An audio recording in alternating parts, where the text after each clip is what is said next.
saying my right ear is loving this because it's only playing out of one side. It's because my microphone is plugged into the right side of the laptop. I did not know that was what was doing it. And I looked it up. There's no way for me to plug it into both sides. So I just always have to fix this within the laptop. But people are haters. People really hate it when I upload the footage and it plays out one side. I didn't even notice.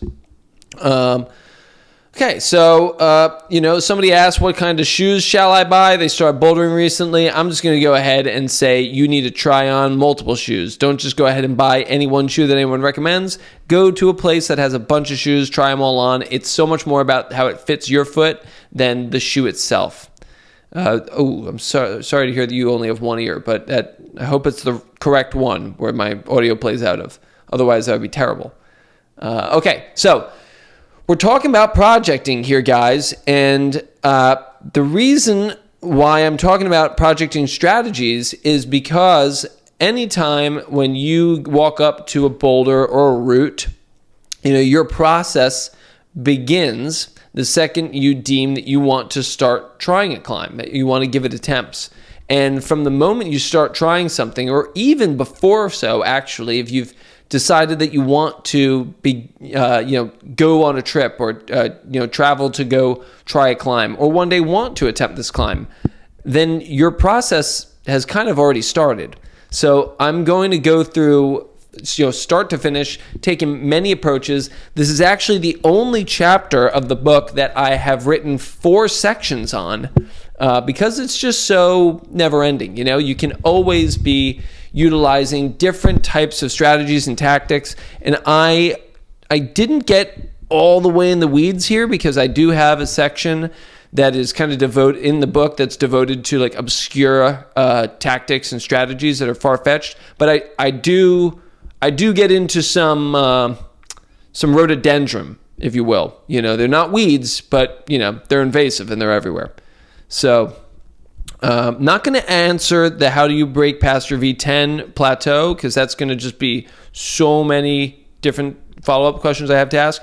But I am going to answer Dudra, and then we'll get going. Because Dudra, you ask a fantastic question. Recommendations for cheap sleep trackers. I know you love the Oura Ring, but it's a bit steep. My answer is, I don't know, but I'm willing to bet that Google or ChatGPT does know. I can put my money behind, or my faith behind, the Oura Ring, and that's about it. Also, fun fact, Oura Ring DM'd me, which was so sick. I put up a story like I always do about the Oura Ring, and they literally wrote back. They like just gave me some witty remark. It was like, it goes beyond the sleep or something. It's pretty sick. Okay, so I will try to speak, Eli, I will try to speak to this, the sunk time fallacy, maybe at the end. I don't know if it's in here, but it is something I really don't think that you should ever feel like you have to get on a climb. You make your own choices, and if you've sunk a bunch of time into it, it's kind of good to just look back on what you learned and what you gained, and if you want to keep pursuing it, if you're so far deep and you want to finish it, I think people make it out to be something so much bigger than it is. You can always move on. You don't have to let something haunt you. You decide if something haunts you, right? Okay, so anywho, I'm just going to jump right into this, guys. So projecting is a nuanced dance, really, between you and the climb, right? It's a challenge that demands equal effort from your brain and your body.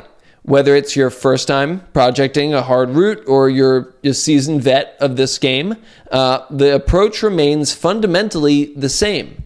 It's meticulous, strategic, and definitely a bit obsessive. But who says obsession can't be fun? So I'm going to talk about scouting and breaking down the climb. First impressions really do matter. When you first lay eyes on a new project, it's kind of like a first date. You're sizing it up, looking for compatibility, and maybe getting those first butterflies, or the dread of a potential epic, kind of like Eli's talking about here with the sunk time. You may be definitely dealing with something that could take you weeks, months, or years, but you start by scouting everything about the climb. Get up close and look at all the holds and look at all the smallest details that you can. The more you can learn in the beginning, the better. that tiny little sweet spot for the right index finger on the crux hold, you really want to find that now, not later. Of course, you start with the holds that you can see from the ground and then work your way up from there. If the boulder is taller than what you can reach from the ground, which most are, then stack pads or use a ladder or rappel down from the top so you can see and feel and inspect every single hold to the finest detail. From the start hold to the last hand and foot of the top out, nothing should go unfelt and unchalked and brushed and even ticked. And the ticking, we'll get into this, you when you're at the top out, you don't want to have to guess where you're going. If you can't see the hold because it's up and over something, place a small tick where you want that index finger to soar over, or a middle finger, or, just, and I'm getting ahead of myself. This initial deep inspection is crucial of the climb. You're not just looking at where the holds are, you're engaging with them and visualizing your body on the climb. Where will your feet go? Which holds will you need for your beta, and which holds can you ignore? How will you manage your tension, body positioning, and initiating movements? Where on each hold will you grab, and in which grip position? Okay, I usually like to grab a hold from the ground and feel it, not only just, if I'm grabbing a crimp like this, I want to see, does it feel better in drag? Does it feel better in drag when I'm over here on that hold? Can I turn the hand? Can I notch it? Like all these different things I'm trying to feel before I even pull on. These are things you can learn without spending energy. Then you really want to take it piece by piece. Break the route down into manageable sections or bites. And this makes it easier to digest mentally and physically. Breaking it into smaller sections makes the projecting process more manageable by letting you focus on learning one section at a time. And this reduces your mental load and lets you learn more effectively. During this breakdown phase, it can be useful to write out notes or your complete beta for the real nerds here. Honestly, I do it. I like to even sketch out my climbs a lot of the time. I'll definitely leave myself voice messages a lot about my session just to remind myself when I come back later. That has been a game changer in recent years. I never used to do that. I only used to draw, but just saying things out loud. You kind of like when you're talking about it, say things in a way that sparks different memories than just when you wrote it. That's at least the way I find it. This is really your chance to create a roadmap that turns the unknown, I guess, into something familiar. One hold and one move at a time. So, strategies that you want to take at the very beginning. Number one is video beta. And I know there are people that if you're not open to using video beta, or if this is a first ascent, you can totally skip this part when I upload it to YouTube. But if you're aiming to complete your project efficiently and enjoy the process of studying movement, now is the time to gather as many videos of other climbers as possible. You just want to see everything. Prioritize obviously watching climbers who share the same body type, right? The same morphology as you, and those whose styles align with your strengths.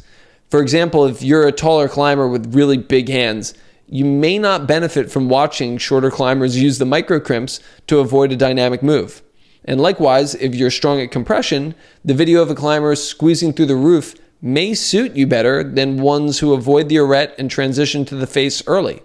So pay attention to the smallest details, foot positioning, pacing, really little shifts in body positioning, the way they move their feet, the way they adjust anything about their hips before they go for a move. You're really trying to study those things that they eventually learned through their process, right? When you watch a beta video, what you're doing is you're seeing the grand finale, and you're going to go through the same exact preparation for putting on the same performance, right? What you're watching is a performance. They just performed from the bottom. They did the boulder, right? They did it from the bottom to the top, and that's why you're watching it. So in order to do that performance and make it from the bottom to the top, They had to rehearse, right? Just like people who perform on stage. Actors, you're not watching their first time. You don't want to get up there and make the same mistakes, forget the same lines, walk to the wrong part of the stage. So if you watch not only, it's kind of like if I'm going to go up and give the same performance of an actor, and I want to give a perfect performance, right? I want to make it through the whole play. I want to do it well. I'm not just going to watch and have my ears plugged and like look at what's going on or like barely pay attention. Like, okay, I get it. I see it. Right. All right. They walked to that part of the stage no, you didn't see when their right foot pivoted out and turned out. And that's why you've been banging your head against this move for 4 sessions. And then you finally realize, oh, they turned their foot open. Those little tiny, tiny adjustments, those little parts, to me, usually account for the biggest improvements, and they're more so the difference maker than actually seeing like, oh yeah, another guy that uses, all right, so everyone just goes right hand. Doesn't matter. Okay, I know that, but how? I know how to go right hand, but how do they do it? And what are those little subtleties that it took them 30 attempts of trying it and not doing it to eventually realize, oh, I have to do it like this. You get it right there. So your ability to do this move perfectly or really skip all those attempts is a direct reflection of your ability to analyze and assimilate information into your climbing. There are people that I know that collect a lot of videos, have a lot of videos, but they don't get anything from it. I'll have them, get on the wall. I've done this with my friends. We'll go to Boulders. We'll have beta videos pulled up, and we're watching, and they just walk away after like 3 times watching it. It's like, dude, what are you doing? Do you know what he's doing every move? Yeah, I got it. I understand what's going on. Okay, well, I'll watch you go for it. I'm going to keep watching this and looking at the climb and thinking. Anyway, I'll move on. Search across every platform, guys. A lot of people just do a Google search or YouTube. Honestly, I find a lot more on Instagram and even TikTok to like really cast your net out there wide. Like Beta Cache is sometimes good for some really obscure ones. They don't have not a lot of people know about Beta Cache, but I found some good stuff on there. And depending on where you go, also like 27 Crags will have some good stuff. Or like if you're going to Fontainebleau, Boulder is the app where you just go on blow.info. That's like where you get all the stuff. But anyway, know where to look, know where to find your videos, analyze, try to make sure it matches up with who you are. Now let's talk about tick marks and pre-chalking. This is just stuff you're doing before you even get on this climb. I highly recommend chalking up, brushing, and adding your preferred tick marks to each grip. Obviously, brush them off after. Standing in the exact positions that you'll be in when you reach for the hold, and do a dry run. Don't actually, obviously, pull on. You're just, when I'm on this hold here and I'm reaching up and above, what can I see? Because I've seen people make tick marks before they pull on, and then from where they're actually on the wall, that tick mark makes no sense. You can't really see it. So you always want to put your head to the wall or where you'll be. Okay, that's what I can see, and I know that it's going to be around that. So maybe I like to do a little flare up at the end of my tick marks. Like if I know that when I reach around this bulge that it's going to be up like this around it, I'll do the tick mark like this. So I know that at the other end it comes up. Because how many times you slap around the tick mark, that's where the hold is when you draw it, but it's, the spot for the index is up a little bit, but the hold's right there, and you keep missing. So anything that can tell you a little bit about where to go is really helpful. Let's see. And then if you can see a hold, but you keep missing the sweet spot because your tick looks like a really vague field goal, consider switching, and I do recommend field goals. If you don't want to just have there's not one spot where you want the tick, make 2 ticks, and that's where you want the hand to land, right in between those 2. That's fantastic. But you can switch to a more precise index finger tick. I prefer index because that's usually what we point with, and it's easy to land an index tick because we have a lot of practice because of that, and so you also want to know how you take the hold too, because an index tick will only work if that's like what is landing on the prominent feature. If you're taking the best part of the hold with your middle finger, then you're going to want to obviously tick the middle finger. So definitely don't hesitate to mark up the boulder for accuracy. I think a lot of people kind of hear like, you got to brush your ticks, and they'll kind of shy away from it. And also people think it looks very, it's like an eyesore. And sure, maybe you don't have the best video, but I'd rather have a video of me sending and have like a little bit larger of a tick or one extra tick than no video of me sending because I didn't do it, or just no send. Who cares about a video?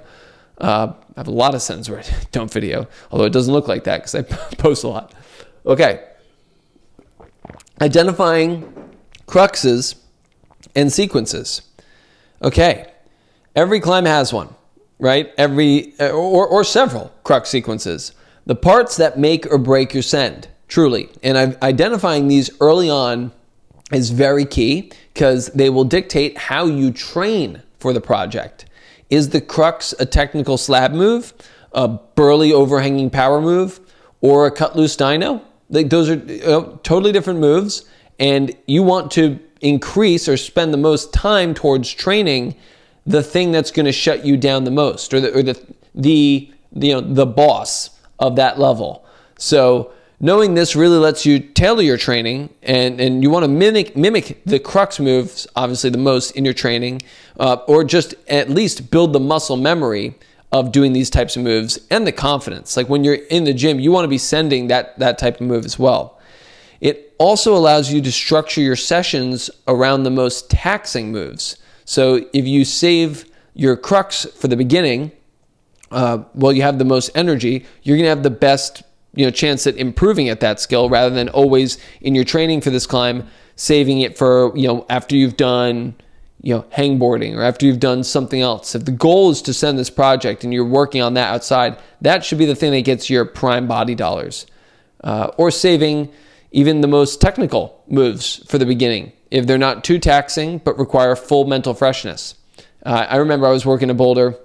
It was called Nuke War, where if I did not get on that early in the session, I would feel like I wasn't able to slow down, and I wasn't able to really feel the little tiny micro adjustments I needed to make in my heel. And it was a V13 roof boulder where the heel was it was probably the most technical heel I've actually done to date. And I needed to do that thing at the beginning of the session, even though it wasn't super physical. But it made a huge difference. Okay, so sequence experimentation. Now, once you've identified the crux, it's time to play around with sequences. This can be one of the most fun parts of projecting because it's all about problem solving and discovery.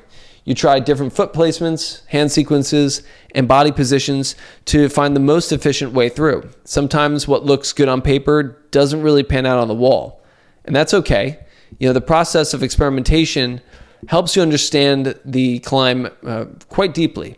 You want to remember that climbing is a creative sport. There's rarely any correct way to climb a route. My advice is be open to unconventional solutions. Sometimes the really weird knee bar or that outrageous heel hook is exactly what you need. There are many tricks and tips to going about this process that can save you time and energy. And I think that being closed off to unique sequences that don't fit you, or hearing beta and discounting it, I have quite literally sent boulders from my wife just saying something like, have you tried doing that? And to me, it's like, dude, there is no way that's going to work. And I'll be honest with you, 90% of the time, it's like, what are you even talking about? Do you even know what the human body is? Like what it can do? I don't say that, but it's like, that's what I'm thinking. But sometimes just pause, listen, always give it some credit. Let me think about it. I'm actually going to give that a try. And sometimes it works. Sometimes somebody that, you never climb in the same style with, if things they do just never works for you, I think trying anything at least once, sometimes 2 or 3 times, is so worth it. It's incredible to me how I'll be with, actually it's funny because a lot of climbers that are really, really good that I climb with, they never do this. They will never not try something. They always try anything because, we've been around the block. We know how many freaking times in our career already. It starts to get really weird once you're at I'll be honest, V11. V11 is when shit just starts to get so weird. It's what you think you knew can sometimes just be absolutely not even close. But that thing, how somebody figured that out, I don't know how. And so at this point, I am just open to anything and everything from everyone. You guys ever got beta on a project of mine? I'm down to try it. Okay, so I kind of actually just burnt through my whole next section. But one of the things I did want to say is about this. We've all we've literally all done the thing where we try the same beta 10, 50, 100 times for a move because we're close. And at a certain point, it's almost like, I know it's going to happen. It's just a matter of when.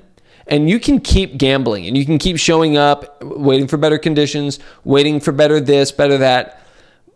But the odds that you've found the best possible beta is usually 50%.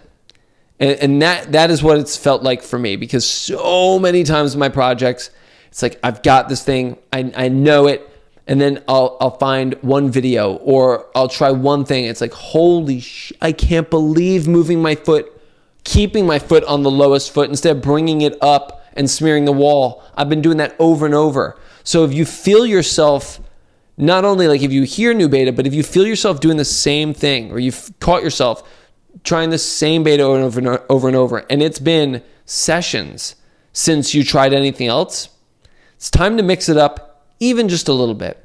Just one little aspect of the move, even if it's the way that you're moving, or the amount of time you spend on it, or the grip position that you have something in. Change something. Okay. And then again, there's also, you have to know when to be yourself. There was years ago, I'll never forget this. I was working on another V11 project outside with a really close friend who knew my climbing style inside and out. We climbed together all the time. And I kept falling on the last move. I was reaching for a crimp right before the jug lip. It was like you had 2 side pulls like this. You got really high feet and you dead pointed. And I'll never forget, you come in and I kept hitting the crimp and just coming out and just not being able to keep it and falling. I was bugging out because I'm geared up and the top looks so far away, and everybody in every video goes for the crimp. And I'd probably tried that move at least 15 times in the session. And my friend looked at me and he said, dude, just go full Charlie on it. Just skip it. Because I used to quite literally spend an hour every single session dynoing at the end of my days for years. So I was I loved dynos. I was really good at skipping holds and jumping. And, he knew one of my strengths. And I used to spend, too much time in the session doing, boulders inside and skipping holds to not have that be something that I just knew, hold on, what am I doing here? Why am I trying to do something that is, when there's 2 options, even though I didn't know that was really a viable option, I should have been looking for options that suited my strength. And instead, I was sticking to the conventional. Anyway, I tried skipping and I did it first try. And it really wasn't that hard, of course, like it always is, right? And so since then, I've skipped a ton of holds on a ton of boulders constantly. The takeaway is really know your strengths and do not be afraid to use them. There's another part of me that used to feel like, I'm skipping all the bad holds and I'm just jumping past stuff. And I'm 5'10". I'm not a tall guy. I climb with a lot of dudes that are way taller, much longer arms. But if you have something that you're good at, if you are a tall guy, it's not like you're not going to use that. When you have your strengths, it means that you don't have other strengths. No one's great at everything. So if you have your strengths, use and abuse them. Otherwise, the only thing you're doing is leaving success on the table. Okay, now I've said all that, but this might sound very obvious to everyone. Try the popular beta. You'd be surprised how many climbers immediately try to reinvent the wheel. They jump straight into unconventional beta that suits their style, which I know. I was just saying that you shouldn't do it, that you should always embrace your style. But they do this without even trying the most common method. So I was trying going to the crimp like everyone else. 1 more pound of finger strength and a couple of those attempts, I would have stuck it. And honestly, I'm not saying that embracing your strengths is always wrong. Playing your strengths, it works. But the popular beta is popular for a reason. Okay, it works for a lot of people. Even if it doesn't look like it'll suit your morphology or style, try it anyway. Okay, I've made the mistake of skipping it many times, only to come back, try it again, try that beta, and realize that it felt way better than expected. In hindsight, I could have saved a ton of time and energy just testing it from the start. So, we got 2 more, and then we're going to move right on to the next one. I'm real psyched. Poor execution or poor beta? Okay, it's a question I ask people a lot. And it haunts every project, right? Am I just doing it wrong? Or is this not the right beta for me? How do you know? And it's maddening because there is no clear answer. You can try a move a dozen times. You're tweaking little things, unsure whether the problem is your execution or the method itself. When I hit this wall, I break it down. Okay, what's the specific issue with each option that I've tried? Okay, is a foot consistently popping? Does a hold never feel quite right, no matter how I hit it? If there's a recurring problem, it's not just bad luck, it's feedback. Something needs to change. Okay, at this stage, filming becomes your best friend. Record from multiple angles. Zoom in on your feet or set the camera up on your feet if they keep popping. I can't tell you how many times people keep filming from the same spot over and over and over. And then they're like, what's going on? I can't really, and your foot keeps picking. Dude, get it up and close. Look at what's happening. If you were to zoom in, you'd see, we know we have that one little spot on the toe where there's a line. It goes from being nice and flat to being the top. And on an old shoe, it's rounded and snubbed. But there's still a part on a rounded shoe where it starts coming down. If that is not sitting, that point right there is not sitting on the hold, on the foot, on the sweet spot, you don't have a prime connector. It's like if you were grabbing a crimp, which you'd want to grab like this. It's like if you were grabbing it like this. And then every time you went to pull, you slid because the perfect part of your pad wasn't on there. So get the camera underneath there. See what's going on. You really want to zoom in on anything, though. Watch your hips, watch your timing, your tension. Get these things from, if you want to see what's happening with your hips and your timing and your tension, get it from profile. You want to see your depth. Am I moving in and then coming out as I'm hitting the hold? Let me adjust that. Let me make it a little bit better. Okay, did I do a better job or do I think I'm doing a better job? You want to know these things so you don't keep wasting time and you improve. I just think that this is the level of detail that you need to distinguish between beta that needs refining and beta that needs replacing. Because if you don't really analyze your own climbing and you realize that there's patterns between the beta that you're using, like the same type of things are happening, or, I'm just getting, the biggest one is like, I'm trying different beta, they're all very different, and I'm getting these different feedback, different forms of feedback. Why? Like, what? I don't know. Get the camera out, watch it. Each one probably has improvement points, and usually a beta that you try can feel like, nah, that's not it when you're doing it wrong, but you're right there. You're right there before it's like how many times has someone been like, no, dude, move your foot over like 3 inches to that thing. It's like, you were right here. It was just about to work. And then someone helped you and you're like, oh shit, I hit the hold. Oh my God, that does go. I can do that. But it took that little bit from being like, no. You didn't even have to do the move. That little bit to just be like, oh my God, that's it. I don't have to keep looking for my beta. That's it. So do the work. It doesn't take much to set up a phone. Okay. This is a big one. Run the top.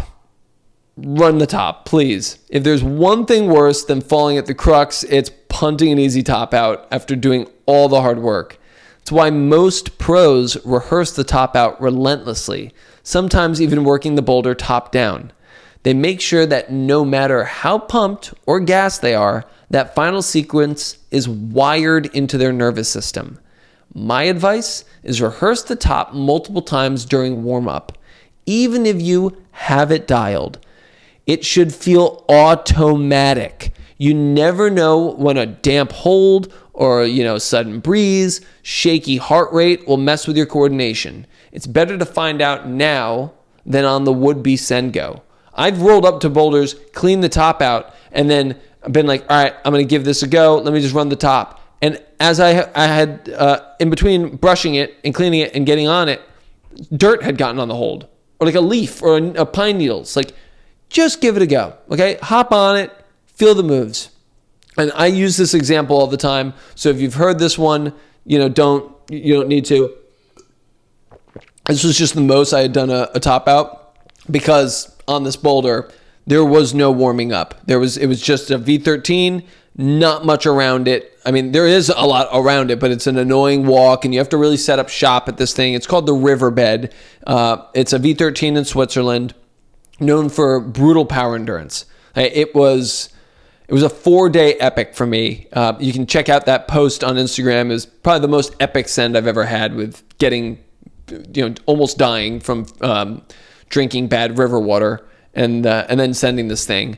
And I was basically like dead. I was a corpse when I sent this thing. And it was because I rehearsed the V6 top out 4 to 6 times during every single warm up across all 4 sessions I spent on that boulder.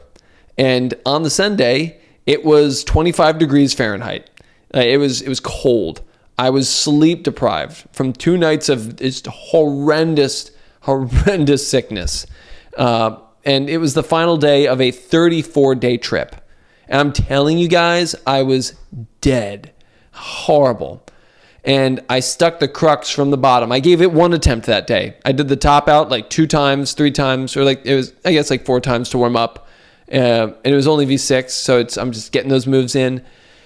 And I gave it 1 attempt from the bottom. That's all I had in me. I would have gonna pass out. I actually did. Like I've napped during the day, which I never ever do. I've napped twice in my life, and that's one of them. And so I linked it from the bottom, and my fingers went completely numb, and I was utterly pumped out of my mind. And I hit the first hold of the top out, and I didn't feel a thing. But the moment, and that moment of being at the top out just became an automatic. I didn't need, like, you can watch that video. I'm hitting things fully 3-finger drag open. I'm falling my way up this climb. I'm leaning my body on the boulder, and it was just, I couldn't fall. I knew when I got to that top out, even though I was brick pumped, dead tired, I literally couldn't feel my fingers. I was numb. It didn't matter. I just, boom. What day was this post? It would have been, I was there in December of 2024. You got to scroll back a bit. It's like, it's got a blue, I put like the cover photo is just like, it says the Riverbed, and it's like blue across, and it's white writing. Yeah. Anyway. And yeah, so that's what I'm getting at, is rehearse your exits, guys. Burn them into your mind. You will never regret being over-prepared when it counts. But, oh my God, how many times I have either seen or heard or been texted from a client, I fell on the top out. How many times have you guys personally fallen on the top out? You get there and damn, I thought I could do it. I had tried it once. Those moves felt easy. Yeah, they were easy. Have you ever sport climbed before? You ever fallen on easy moves on a sport climb? You ever literally top roped once in your life? You know that a 512, the hardest move, maybe going to be V4. Maybe. Punting is your strongest strength. Dude, it blows my mind when people are like, do you get pumped bouldering? Answer is yes, you probably do, especially on something new, especially on a project that's hard. Do you get pumped and fall when you're on things that are hard or even easy when you're very pumped, too pumped to do the move? Yes, but when it's muscle memory and it's just you move the perfect way and you're barely weighting your fingers, you reduce that. So even on your board problems, on anything you guys are working, any projects in the gym outside, I'm willing to bet you guys don't rehearse the tops as well as you should. And it is free points, guys. When you don't do that, what you do is, and I know I'm sorry I'm beating a dead horse, but I care a lot about it because you shorten. Everyone's got a starting point in their climbing career, and then everyone's got a hard cap, right? This is based on when you started climbing and your genetic potential and just your availability to train, your opportunities. This is as far as you can go. And that's probably V17, V18 for most people. We're talking about quite literally by science. If you were to quit your job and just do this and do everything right. But every time you fall on something when you otherwise didn't need to, it was preventable, you're just taking that potential and just bringing it down. And you're taking the amount of different experiences you can have in your career and you're just shrinking it. So the reason I say this about top outs, I'm really going on about this, is the top is the most tired that you can get, right? It's the closest you can get to sending. So when you do the whole climb and then fall at the top out, you've accumulated the most fatigue that you can out of any fall point. So if you keep doing that, you're just shortchanging yourself. I know people that will get to the end of a project in a day and they'll fall, and then you got to do it again, and they'll fall. And you do that 3 times in a session, you're toast. That's your sesh, honestly, if it's a long power endurance boulder. So that was your day. Meanwhile, you could have done it once, and now those 2 attempts on that long power endurance boulder could have been 20 attempts on 2 new shorter boulders. And you add that up day. So this is a big habit I want you guys to start doing. And really, really look out for it. When you go out, make it a point. Okay, now we got building a mental plan. Obviously, you guys already knew I was talking about visualization today. There's no way you thought you were going to come to this webinar about projecting and not hear a lot about visualization after reviewing the climb, beta videos, and other people climbing it. It's time to start crafting a mental plan and then turning it into stored muscle memory. Everyone talks about visualization like it's some mystical hack. Okay, just close your eyes and imagine success, bro. But real visualization is a weapon that extends far beyond just knowing which holds to use and their sequence. It's movement rehearsal for your nervous system. Deliberate reps without the joint stress. Okay, that's the big one right there. It is, I'm going to say it again, movement rehearsal for your nervous system. Okay?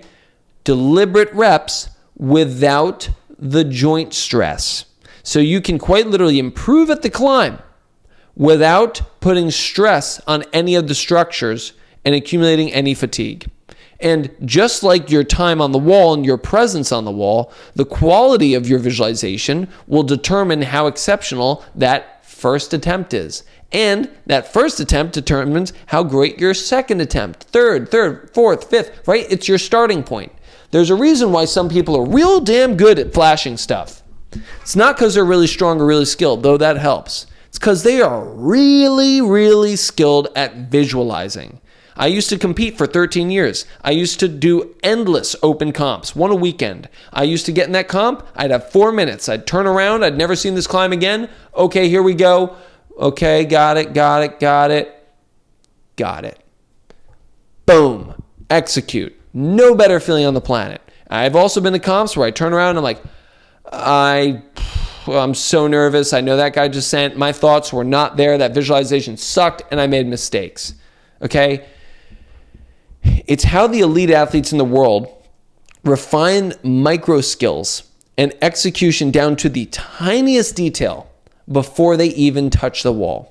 Okay, when you truly visualize, you're not just picturing the move. You're feeling the toe tension. You're hearing the sound of your breath. You are literally smelling the chalk or the climbing gym or the outdoor area that you're at. These things truly matter. It's sensory inputs create sensory feedback, okay, when you are at the boulder and on the climb. The brain doesn't fully distinguish between physically doing a thing and mentally simulating it, okay? Sure, it knows there's a difference, but not fully, okay? You will have a lot of crossover and retention. Functional MRI studies show that visualizing activities activates the same motor regions as real movement, especially when done vividly and kinesthetically. Okay, elite athletes don't just dream about sending. They replay Cruxes in slow motion. I'm sure everyone's seen that video of Adam Ondra on his back getting turned around by his physio, I think it was, or his coach. That was visualization. That was both mental and physical. And he had the ability to combine it on the ground in an atmosphere where he could be in 3D and lock it in without the stress of the moment, okay, of actually being on the wall. These elite athletes shift their bodies back to the angle of the wall. They feel the pressure, they lock the tempo, and they wire the rhythm. Okay, they mess up in their mind on purpose, then correct it and groove the right version. And they do it hundreds of times, just like you need to do on your projects. As many times as you can when you're on the ground in front of the boulder or even at home watching videos of the climb. So, how do you do it? How do we visualize? I'm going to give you a little step-by-step, okay? Sit still. Breathe slow. Close your eyes. Feel your body doing the climb, not just seeing it. Use first-person view.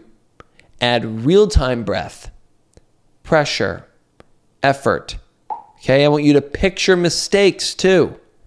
And how will you recover? Do it until you feel it in your limbs, until you can't forget it. Okay, you need to repeat these over and over and over. Sorry, I just got caught in the comments. It's not quite as you described, Charlie. It's a heel hook rather than a boulder. Okay. Before the session, between burns. Oh, wait. No, I think you may have found the wrong video. But anyway, before the session, between burns, on the rest day, make sure that you can see yourself doing the moves, feeling the exact same sensations that you would when you're in the same position on the wall. The smallest details are just important as the big ones. The more reps you log of seeing yourself successfully send the climb and crush the moves, the more confidence you will build and the more you will train your mind to succeed.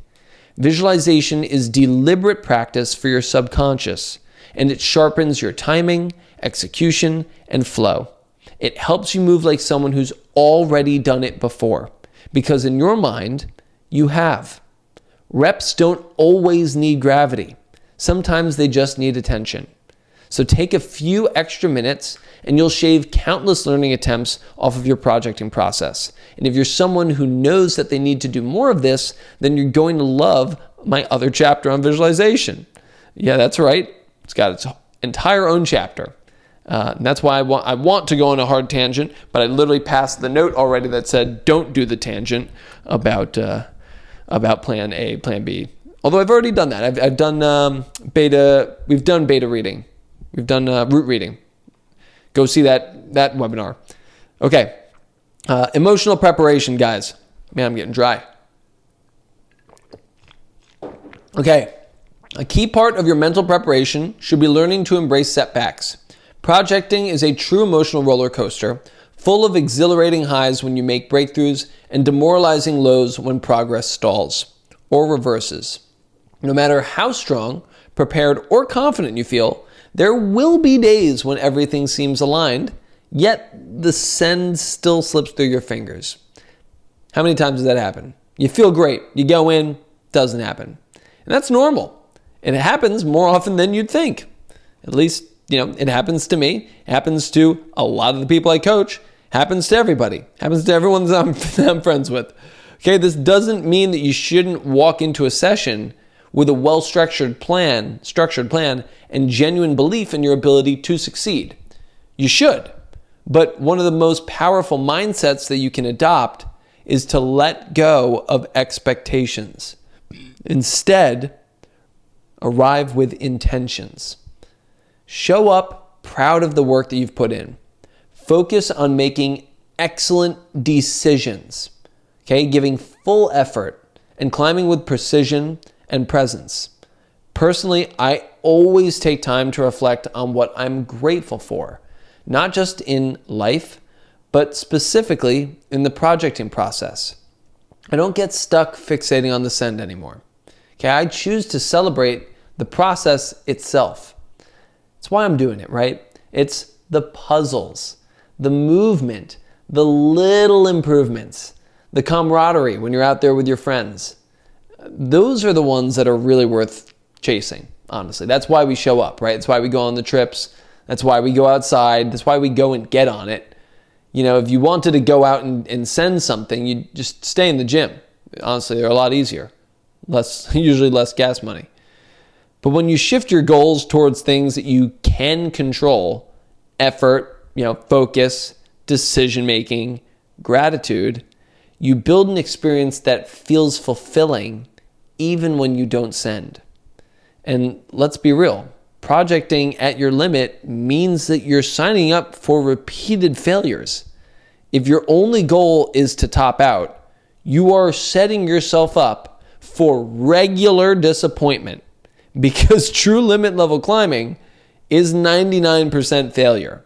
So if you're the type of person that shows up to the project, freaks out when they don't send, freaks out when they fall, they get angry, maybe you throw things, you make excuses, dude, you've lost your way, okay? And I've been there many times, okay? I have been very, very angry before in my climbing, okay?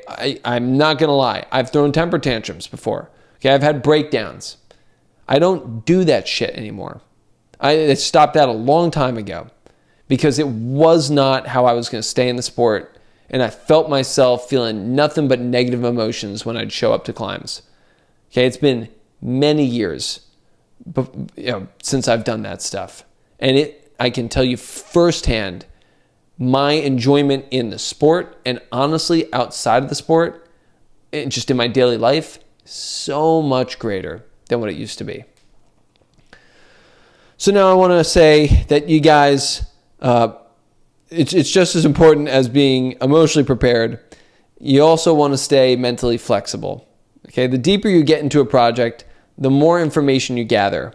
And it's not just about the boulder, but it's about yourself, your energy patterns, your skin condition, your pacing, your mental fatigue. It all matters because you want to let your beta evolve as you evolve. Something that felt dialed at first might prove too energy intensive later. Or maybe conditions you thought were ideal, say like crisp night air, just doesn't work best for your physiology or your energy rhythm. The best climbers don't just stick to the plan, they remain curious. They experiment. Okay, I learned this the hard way in Rocklands. I had a project that I was convinced would feel best at night, once the sun dipped and the friction peaked. And my crew was really psyched to climb at 5 p.m. Like, let's start the session at 5 p.m. So that became my routine. And I was partly right. The holds felt great, but I could not shake the feeling that I was leaving something on the table. I've always been a morning person, and my best training sessions usually fall between 10 a.m. and 2 p.m. That's when my body is alert and springy, and I've got energy. So, one day, I broke from the plan and I went out alone in the late morning, even though it was warmer and the slopers did not feel as grippy. And you know what? A project I had tried 3 sessions prior went second go of the day. Turns out the boost in energy and body coordination far outweighed the slight loss in friction. I'd spent 3 full sessions feeling sticky but sluggish in the evening, and only needed 2 energized morning tries to put the whole thing together. The takeaway: don't fall in love with your assumptions. Stay open, stay curious, and adapt based on what your body is actually telling you. Your project will often reveal new layers as you go, and the climbers who succeed are the ones who listen, pivot, and capitalize. Okay. Man, I didn't think it would take me an entire hour to get through just one section. So, I'm going to try my best here. This is clearly going to be a 2-parter, but I'm going to do my best to make it through a good chunk of the second section and not do so much fumbling around with the sides. But here we go. I'm going to get into the meat of the process. Okay. Projecting nearly always follows a recognizable sequence, whether you realize it or not as a climber. First, you identify your sequence, then you work through the individual moves, and then after that, you begin sticking those moves and refining them over time. You start linking them together. Eventually, you create overlapping links, set new high points or low points, and finally, if all goes well, you send. And the best climbers in the world often dedicate entire sessions to a single step in this process, while most people unknowingly try to leapfrog ahead, skipping essential phases. And ironically, this is only going to add you more time to your journey. If a boulder is truly at your limit, you should treat it like a meal you eat in small bites, not something you gulp down in one big rip. Okay, so if you try to swallow it whole, you'll often just end up choking and spitting it back up, which is what happens to a lot of people. And there are many steps. So it may seem obvious, but it definitely bears repeating. Moves feel easier the more you do them. Okay, repetition builds familiarity, but that progress eventually plateaus unless your mind becomes actively involved in the process. Initially, your body will naturally seek out the more efficient coordination through a mechanism known as, it's called implicit motor learning, and this is your body's way of feeling it out. However, for continued improvement, especially in difficult sequences, you need to transition into explicit motor learning. And this is where focused, deliberate practice comes in. It's the stage of conscious refinement that creates fluency, automaticity, and flow. And in climbing terms, we call this getting the sequence dialed, right? Like on the macro level, it means refining your beta, eliminating unnecessary moves, speeding up your pace, or increasing the precision of your hand and foot placements to minimize readjustments. And on the micro level, it's the details that matter most. It's that subtle transfer of 10% of your weight from left to right during a twist. That half inch closer that your hip drive when you gun it into a Gaston. Or even something as specific as leading the move with your thumb instead of your index finger. These micro adjustments are often what separate a failed attempt into a really clean send. And then you want to dial in the hand transition, dialing in hand transitions, in which you're moving efficiently from one hold to the next, is something that we normally prioritize, right?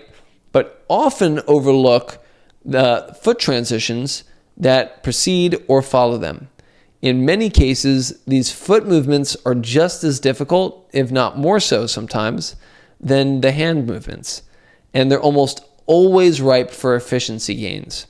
So the reality is that you spend more time moving your feet and shifting your body position than moving your hands.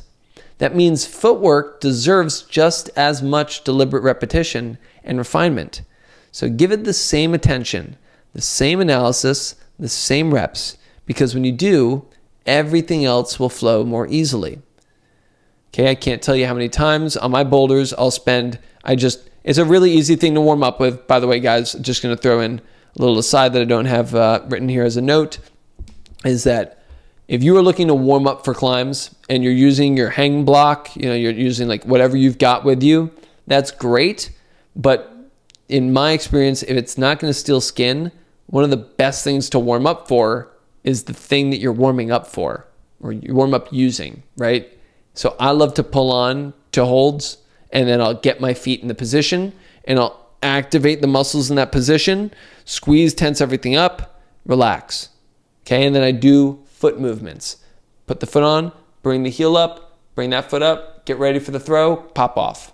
I'm not doing any hand moves. I'm not wasting any skin slapping or falling, or definitely not catching a hold and dragging. I'm just getting things prepped. And those foot moves are great because they warm up the lower body. They get you really moving without wasting a ton of energy. Anyway, once your individual moves are locked in, it's time to shift focus towards transitions and start building links, connecting 2 or more moves into seamless sequence. So let's say you've just got, you're on a 12-move boulder as your project, and you've successfully executed every move in isolation. Okay. Your next step might be to climb in 3 4-move sections, then maybe 2 6-move sections. For some, this stage is enough to prepare for a confident send. But when the boulder is truly pushing your limit, these cleanly divided links may not be enough. You may need to create overlapping links. And in my example, it might look like doing moves 5 through 12 and 1 through 7. These overlapping segments help iron out the fatigue points and expose the transitions under pressure.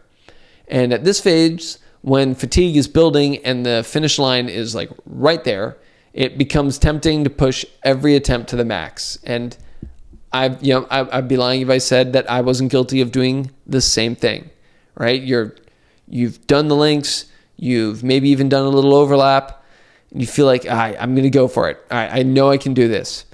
And it takes a lot of time and attention to really learning, when am I actually there? When am I actually ready to send this thing, and not just feeding myself a bunch of wishful thinking.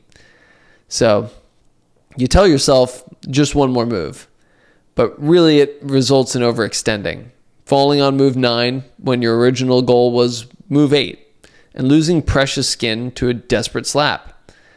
Yeah, these moments can occasionally result in surprise sends, but more often they lead to cumulative fatigue, skin loss, and shorter, less productive sessions. That's why many pros intentionally step off the wall once they've hit the target goal for the burn. They'll conserve energy and use that reserve for a better, cleaner attempt next round. This stage really demands discipline, and as your links grow longer, so does the importance of intra-session fatigue management.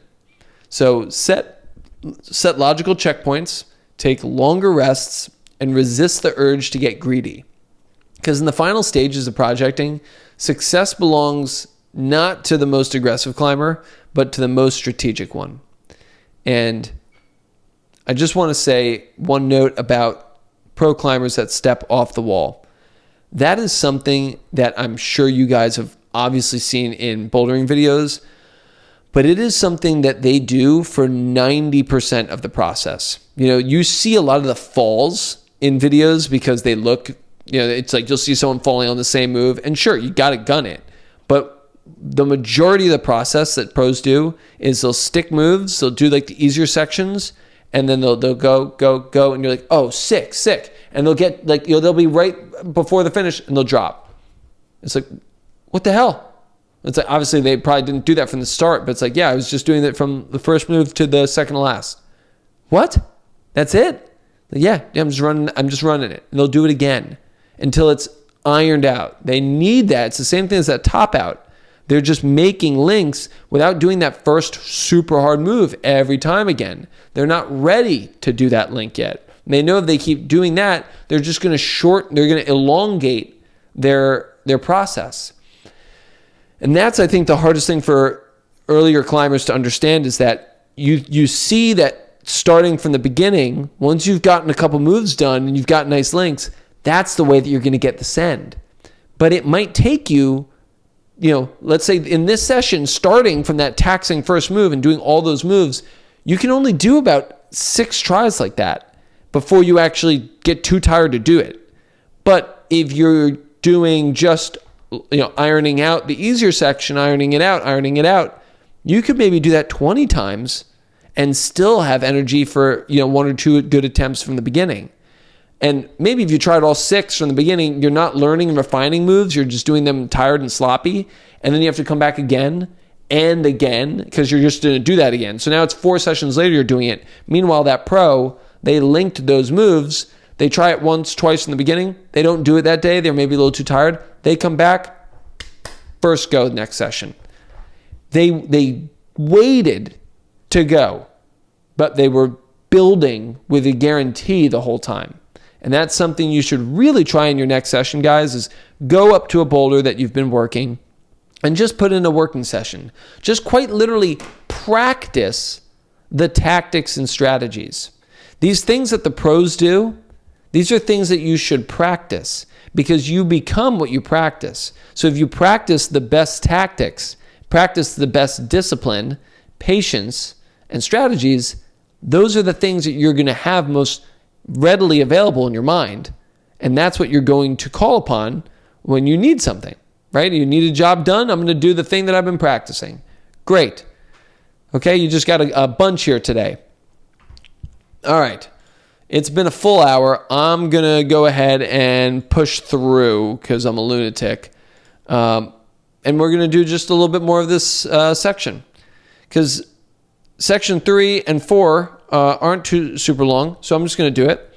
So these are the days we're getting into the executing, right, on red point day. Now it's time to send this thing. So these are the days where all your prep, planning, and persistence converge into, hopefully, successful execution.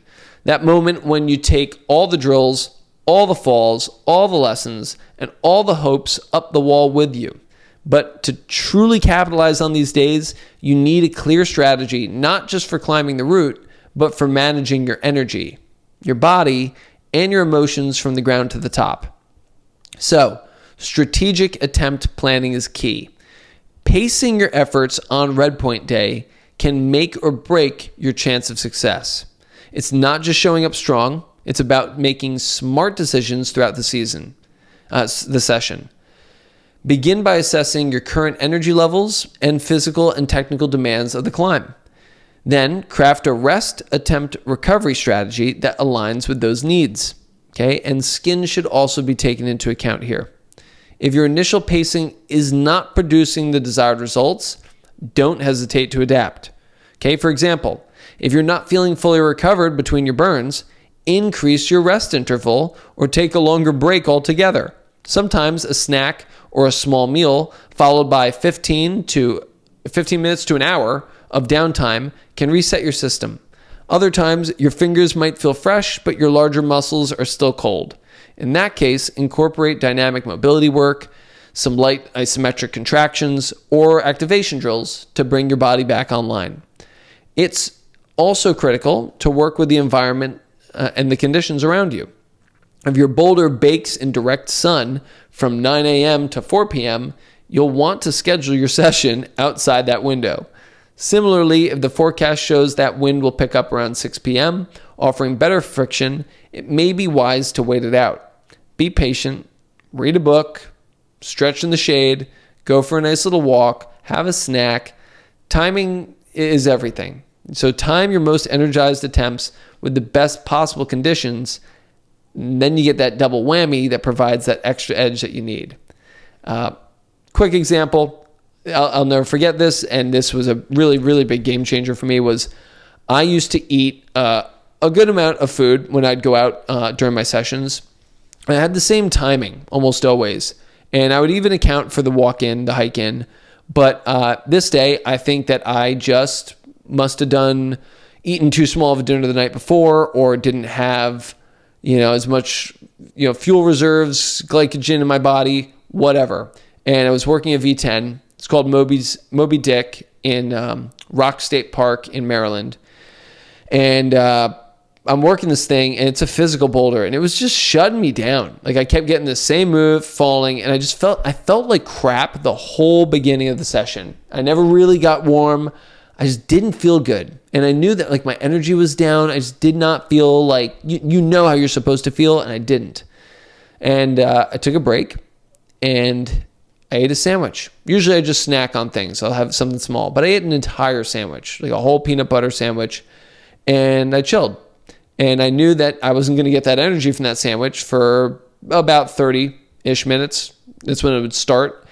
So I went on a nice walk, hiked around, chilled, talked to my wife, went rock hopping on some stuff, came back, put my shoes back on, and absolutely destroyed that shit. I mean, it was like, I became the Hulk from that sandwich and just some walking around.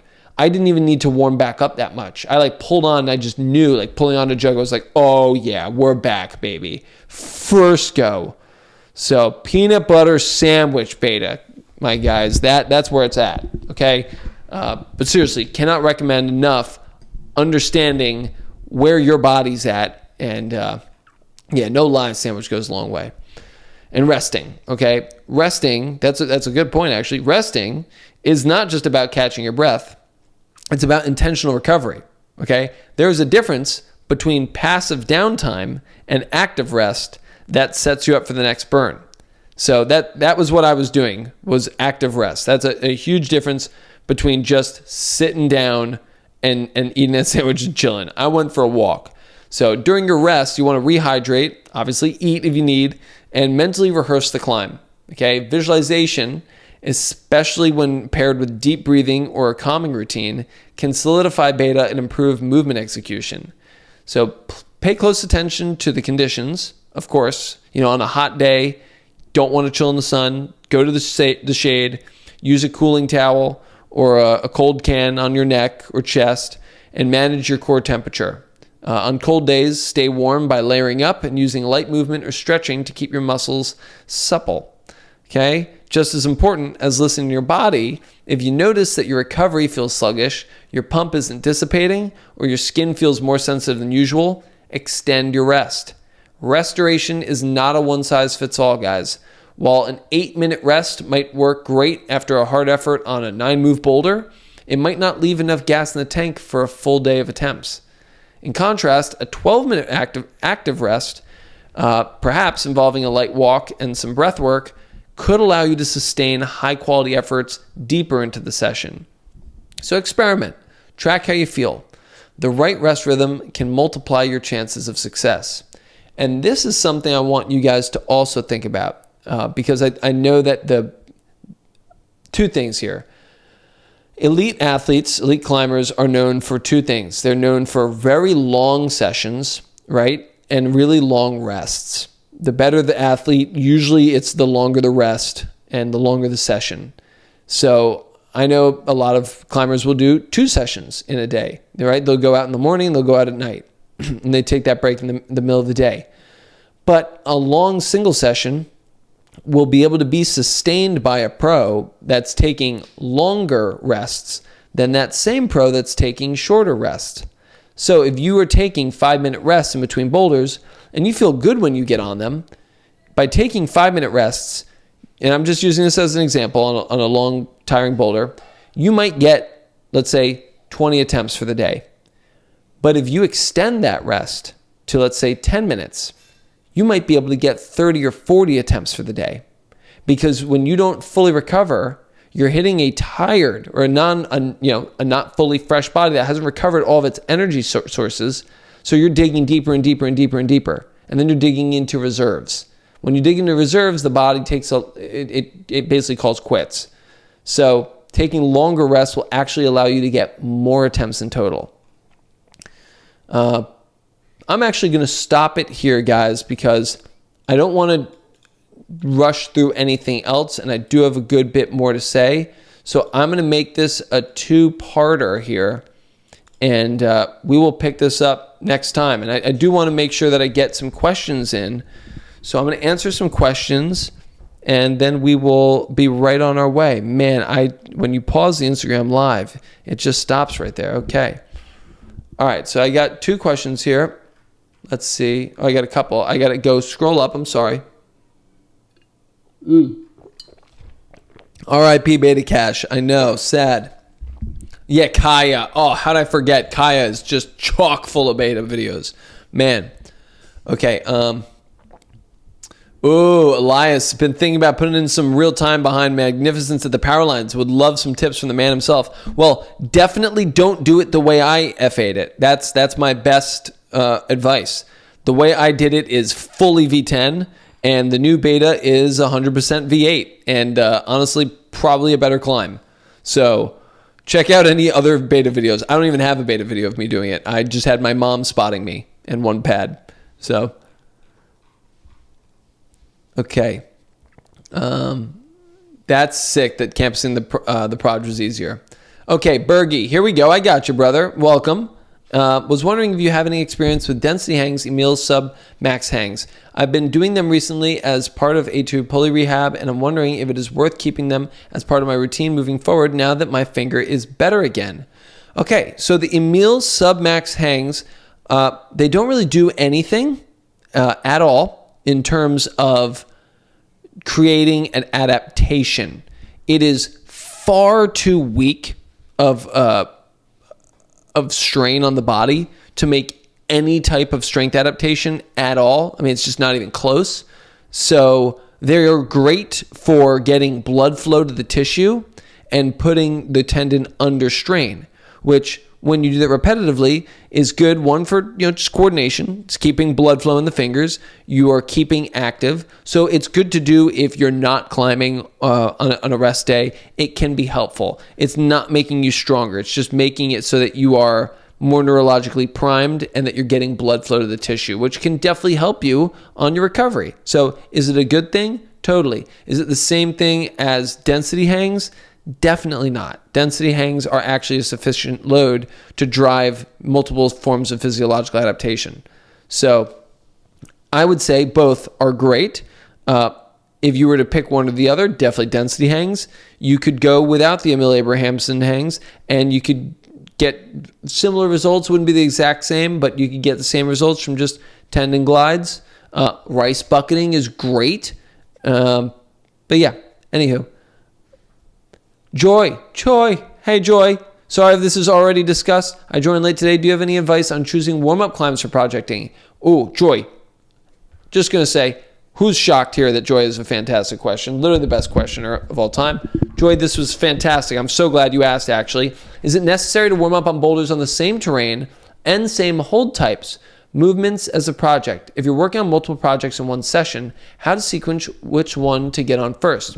Okay, so Joy, that is a great question. Now, if you're choosing warm-up climbs in the project, definitely you want things that are going to do there's a lot of jobs, but 2 main jobs. One, quite literally get you warm, right? You actually want to be feeling warm. You want the body to be pumping full of blood. You want movement. You want to be getting going. You want to get in the same groove that you'll be in the climb. So you have some flowing movement to actually wake things up. Number 1. Number 2 is specificity. You want to make sure that the same aspects of movement, the same muscles, the same joint angles are getting grooved and getting warm, full of blood, are prepared for the same moves. You want it fresh in mind, fresh in body. So, Joy, this is just like when you're warming up for workouts. If you're doing a workout, and this may be news to some people, I'm not sure, but if you're working out and you're doing, let's say you're doing bench press, overhead press, and lateral raise, okay? That's just, you're doing 3 exercises, little push session. If you do your normal, let's say 3 or 4 warm-up sets to get to your working set for your bench, you don't then need to do 3 or 4 warm-up sets for your overhead press because it's similar muscles, okay? You may only need 1 warm-up set for the overhead press, okay? Sometimes people feel ready to go. I would say if you're lifting heavy weights, do 1 warm-up set just in case, but the same thing goes for your projects. And if you're outdoors and you don't have access to it, like another climb that's very similar, and you don't want to waste energy trying something you've never gotten on, then at least pull on those moves before you get on something that you've been projecting. Like Joy, a good example would be if you're trying to get on the project and you're in the gym, maybe you jug up to do a couple of the easier moves on the project, and maybe you jug up and like you use a foot that's near the holds that you're going to be on. So 3 points are on your project, but 1 point's on something that takes a lot of weight off. I think that's a good compromise. That's usually what I'll do to warm up for my project. Okay. Edward Brush, did you end up finding the video? You got to let me know, dude. If not, I'll send it to you. Hit me up on Instagram. Awesome, Pascal. That's good tactics. Do you feel like frustration is a useful emotion when projecting? How much do you try to control your frustration? Wow, what a banger cue. Okay, so frustration is typically not a beneficial emotion for the process. You really don't want to be getting, you shouldn't be to the point where you are getting angry, but you're going to find yourself there, right? Everyone's going to get frustrated. I still get frustrated. But the frustration is useful because it triggers a way of thinking. If I'm feeling frustrated, what is it that I'm frustrated about? I'm falling on this move over and over. Let me catch that. It's now become so repetitive that I'm feeling an emotion. That means I should do something about this.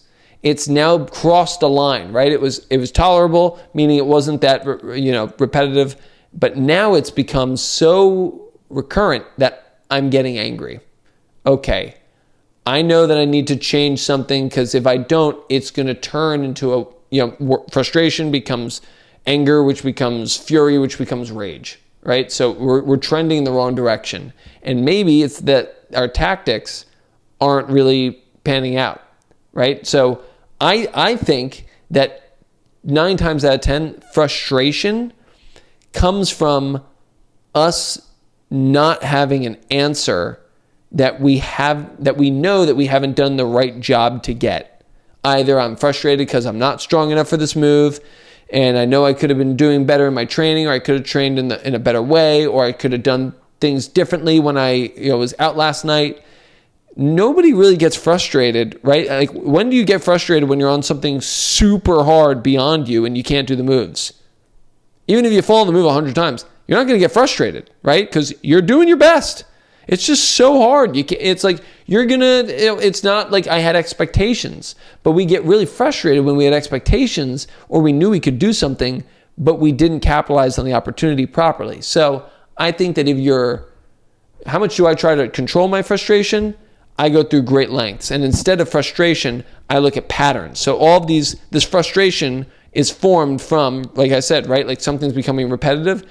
I like to catch it as it's starting to become repetitive. I see a pattern emerging and I get ahead of it. That's almost always what I try to do. And even if I notice that it's almost unavoidable, like I gotta keep doing this process, I'll catch myself before I get frustrated. Hold on, let me step away, take a break. Maybe we come back to this one.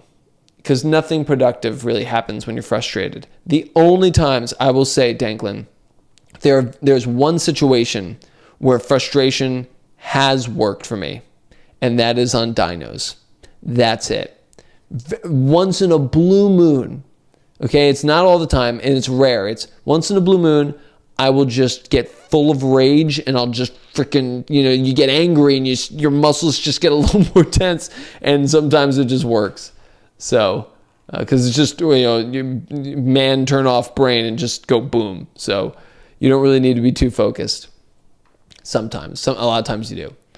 Okay, here we go, Dudra. I had a project I was really invested into, and while normally, even when I'm not at the gym, I'm always visualizing and feeling the body positions, I actively chose to fight any instinct to do this at home.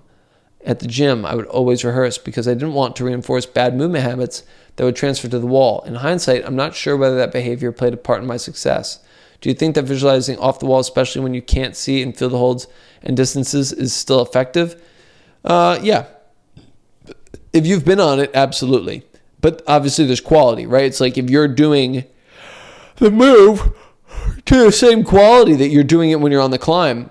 You're just teaching the body the same movement over and over again. There will be aspects that you're doing correctly that you'll be wiring in to be even better and more automatic. But if you're doing the wrong beta, or you're doing the move incorrectly, totally, you could be, ingraining poor movement mechanics. So you do have to be careful. It's not like you just click the visualization button and it happens. There's skills to it. It's just like you don't just do max hangs, right, and your fingers get stronger.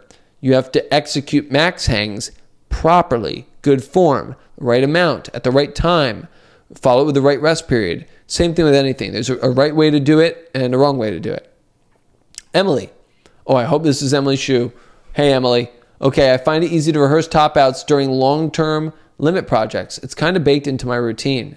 Excellent. But I guess I should always do it even before sunburn for a sublimit day project boulder.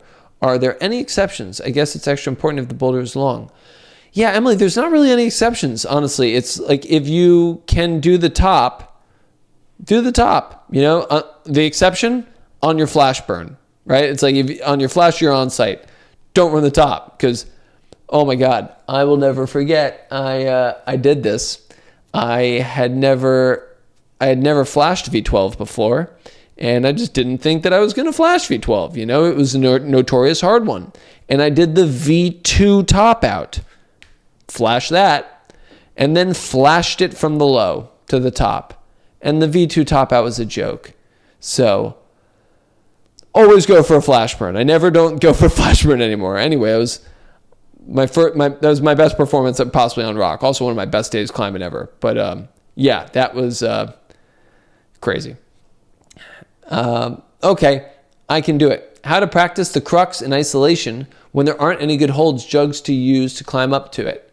My gym avoids putting big holds on especially the harder slab climbs so people don't hit them on the way down, but then it's basically impossible to climb up to the crux without starting the climb from the bottom. Or is it better not to try in isolation and keep dialing in the links up to the crux so that by the time you get there, the beginning is easy? Man, dude, I am so sorry to do this to you, but the answer is you can't. You can't work the crux if there's no way to get up to it. Sometimes there just isn't a way to get up to it. So you do have to just go bottom up or get a ladder. If it's outside, get a ladder for sure. It's like El Corazon. El Corazon is a really hard V13 in Rocklands, and you can't. There's no way. You start climbing, you start on this pedestal, and then you're just over a huge drop. So you can't get up there and try any of the moves. It's also a 2-move boulder. So people literally hiked up a ladder all the way up to the top of this cliff, and they left it there. And the ladder was how people were trying it. So, you could do it on a rope, but the rope would come down, and then you couldn't get into the underneath of the climb to pull on the holds to feel how it really feels. So the ladder was the way. But anyway, yeah, sorry, dude. If they don't have holds that you can climb up, you can't do it. But yes, then keep trying it from the bottom because you have no other choice. Okay. If the compression dyno crux still eludes me, but the rest of the project has been dialed for years, should I come back stronger? My right hand just can't handle the force from my legs swinging away on the dyno. Eli Hamilton, coming back stronger will not hurt. I'll tell you that much. But I'd have to see you doing the dyno, dude. I would have to see you doing the dyno, and I'd want to see it from 2 angles and a couple attempts, because odds are with dynos, you've got a lot of margin with technique and skill and movement. So especially if it's to poor holds. I mean, that's when the movement and the dead pointing and just, catching at the right time in the arc and, how much of force you're applying during your launch on which leg. These things really, really do make a difference. So I'd have to see it. But anyway, guys, my voice is starting to go hoarse. I'm going to lose it. So I want to thank everyone for coming. Again, as always, you guys are the best. And I will see everyone very soon. Yeah, I got to rest my voice. I got to learn how to give these presentations. I really do, Deirdre. I have to message that voice coach because there must be a way. I just don't understand how to do it. All right. Deuces, guys. I'm going to get right into it. So, the last thing I had said in last week's episode, I guess I could call these, is resting, and how resting is not just about catching your breath between attempts. It is intentional recovery. What do you do between attempts on a project, something that's at your absolute limit? And of course, it depends on the intensity of the section that you're working, the amount of time that you're spending on the wall. It depends on the day. It depends on what the conditions are like. A lot of things go into resting, and I did cover that, so I'm not going to go back into that topic. But there is one final tip that really helps me time and time again, is cleaning your project thoroughly before attempting the send. And this is especially important on older or high traffic climbs where chalk, rubber, dirt, and skin oil accumulates in the holds, which will dull texture and reduce friction. So in some areas like Castle Hill in New Zealand, it's actually common practice to clean holds with a boar's hair brush and spray it with water after sessions. So they quite literally, we did this when we went there. It was awesome. We went around with a spritz bottle that you just buy. It's like $5, and you squirt all the holds that you touch with chalk, and then you take a brush, boar's hair brush, and you just wipe it clean again. Beautiful. And that really preserves the longevity of the climb, and it's nice for the next person that comes up. They don't have to deal with your scuzz. So I've adopted a similar approach on projects where conditions really matter. So when I'm close to sending a boulder that is visibly caked with grime, I'll often revisit it at night, and when others obviously have finished the climb, and give it a really deep clean. So that way I avoid interrupting anyone's session, and I ensure that the holds are untouched and pristine the following morning. So on some of my trips, like I've done this in Africa, where I will go to the boulder. It's usually around like 10 o'clock at night. No one's going to be climbing on that thing at that time, and I'll go up. I'll just give the holds a good cleaning and brush it off, and then I can now know that the next time I come back to this thing, which is usually I'm getting on it that next day, that it has seen a deep cleaning. And I get a lot of that longevity, not only back to this climb, but I also get a lot of friction. I have done this with a couple of climbs where, I hadn't gotten to it, or I didn't think it would take me this long. And I knew that I'm grabbing these caked up holds. And I did this in the Gunks a while ago. And I had a project. It was called Crouching Dragon. Crouching Dragon, and the holds were just so caked. And I got really close to one session, and I was like, you know what? It is 9:30 at night. I feel good. I could probably send this thing. I'm going to come back tomorrow. So I'm just going to give this thing a real cleaning, take some water, put it on the holds, scrub it off, get all that. I mean, that rock is bullet hard. Get this chalk off. Came back, and it was like, It just felt like a different climb. It was so much easier. It was silly. So, it adds an extra day of prep, but it's more than worth it. A clean hold can be the difference between sticking to the boulder or just sliding off 100 more times. And it's a simple way to give back. You honor the climb, you preserve its quality, and you contribute to the longevity of your local bouldering area, if it's where you're home, or you just contribute to the greater good of an area that is local to others and a great destination where you want to return. So now it's also important to keep your emotions in check. I told you guys I was going to get into the emotional part, and the mental game on Red Point days is really half the battle. It's very easy to let nerves and frustration or even overexcitement completely derail your focus. You need to develop and really practice techniques of emotional regulation. And this is something that a lot of people know about themselves, but they never create a time to do it. You're always going between, I'm at the gym, so I'm doing my session and I'm talking with friends, or I'm at home thinking about how I should be doing this. And maybe I forget about it, and then, it happens, I have an outburst, or I can't control my emotions, and here it goes again.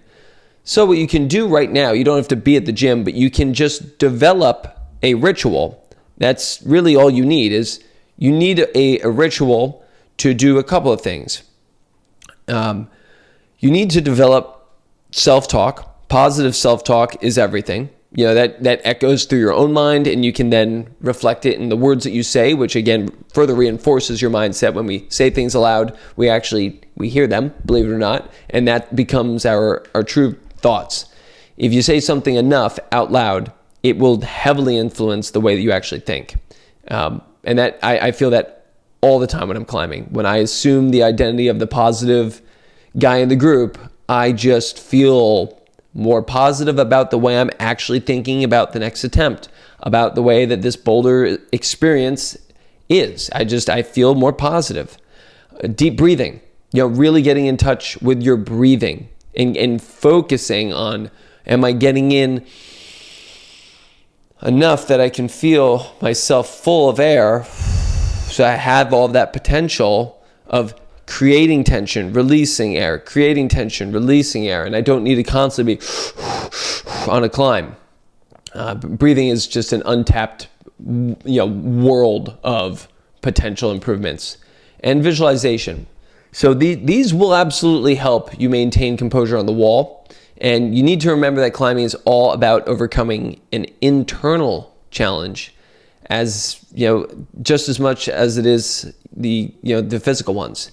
It's really, if you show up to projects with a positive mindset and a positive approach and the ability to recover your mindset if things start to get negative, you save yourself, one, just so much mental anguish, because the projecting process, when you really think about it, you go into it knowing that it's going to be something that is a lot of hard work, a lot of effort, but a lot is to be learned and a lot is to be enjoyed. When you pick a climb, ideally you pick something that you have a lot of fun climbing on, and that experience that you want to have is a lot of fun.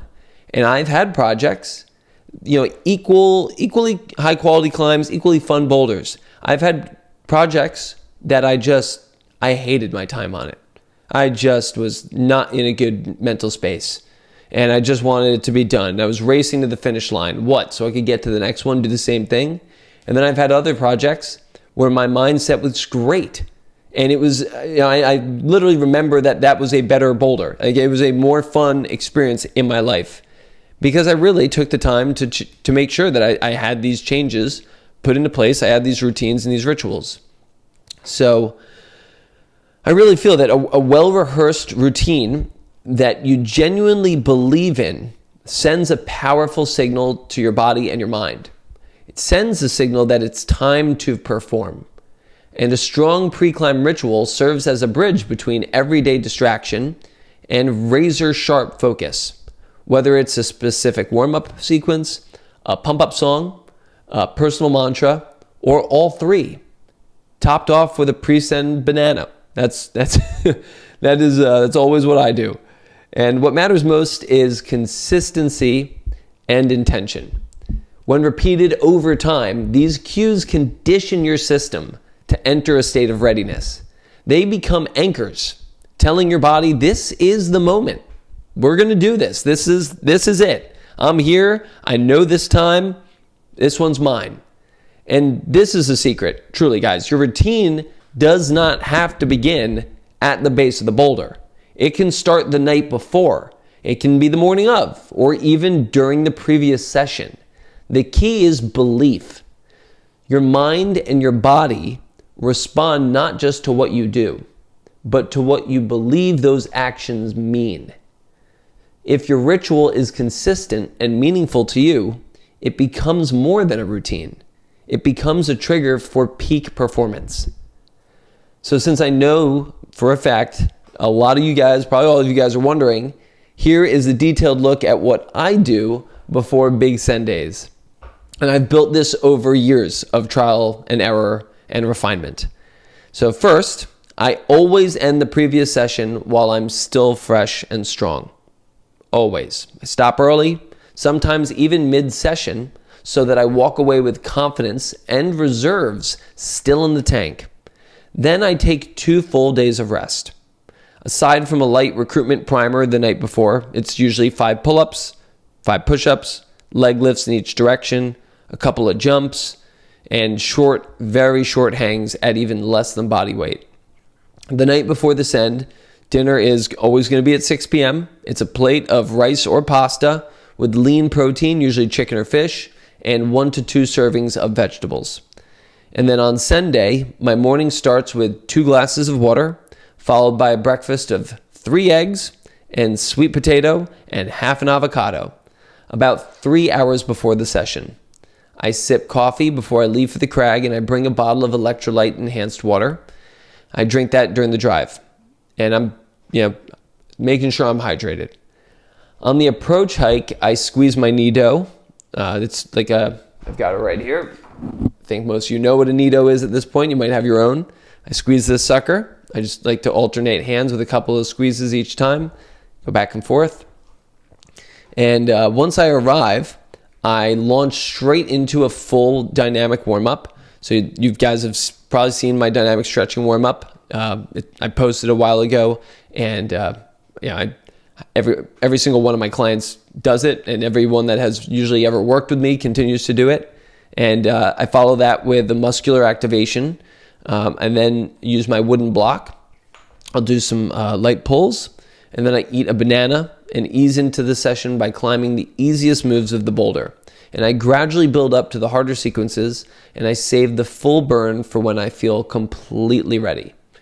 Right before the send attempt, I sit down, and I always visualize every single move, flawlessly, powerfully, with breath, executing each position in my mind. Then I do a round of box breathing, clean my shoes, and rest my fingers lightly on the start holds. My final move before lifting off is a smile, every single time. That's when I know that the ritual is complete and the climbing begins. So, that's my routine. There's a lot of kind of indescribable emotions, sensations, feelings that I'm looking for. And if I'm not getting those, then I know that something's up and I need to resolve it. Sometimes I need to deviate a little bit. I follow that routine, and I'll be honest with you, it's usually like, say 65% of the time, that routine goes without a hitch and things work out exactly how I want them to. Sometimes, you get intercepted by somebody saying something, or just a thought, or maybe, I didn't get the best sleep and that's on my mind. There's always got to be tools that you have that you've polished that can help you bring you back into the right, those sensations, that mindset, and really just it's more than even your mindset. It's your energy. You feel the right type of energy. And that goes along with the mindset, but your whole goal with this routine is to get your energy exactly where it needs to be. And get yourself right at the peak of that arousal curve. I'm not underwhelmed to be here. I'm not overexcited, and I don't think that this is a situation my skills can't handle, that I'm not prepared. I want to feel exactly how I know I need to feel, physically and mentally. So, your routine, you guys, it doesn't need to be this long like mine or detailed. And mine has grown over the years, over a lot of experimenting, layering, and learning what works for me. And that's been a lot of trial and error and data recording. I write down everything that I do, a lot. Let me take that back. I don't write down everything I do, but I write down everything that is important that I think is a significant piece of the puzzle, even if it's small. If it's an input, like a small snack that I have, I like to record what was the snack that I had that day when I felt like crap. I went in feeling decent, and then I started feeling like crap. What did I eat? When did I not eat? When did I eat it? What time? What are the times here? Because now when I go out, my average session, I just don't have to worry about these things. I know now, this is what works. I'll just do that. I'll set a timer for X amount of minutes, because I'll know at that point I haven't eaten in 3 hours. I'm going to want a snack. Okay. I know that. I don't want to let it go too late, because if it gets to be, 3 hours, 15 minutes. Now I start to feel the gurgle, and I got to wait basically an extra 15 minutes so I don't want to waste any time when I'm outside. I don't want to waste any low energy burns. Kind of deviating from the point, but hope you guys get what I'm saying. So you do need something. You need some routine. Like I got away from the point. The whole thing I'm trying to say is that you guys, with your experimentations, need to learn what it is that you're going to do, and you have to do something. You have to have some routine. Okay, so some form of ritual to create reliability, reduce chaos, and give you a sense of control over your experience. That's really what we want here. We want control over our experience. Like I said, you want to be able to control your energy. The best athletes can, and they do so repetitive over their career. A thoughtful routine enhances not just your performance, but the quality of your entire send day. It grounds you, and it calms the nerves, and it sharpens your focus.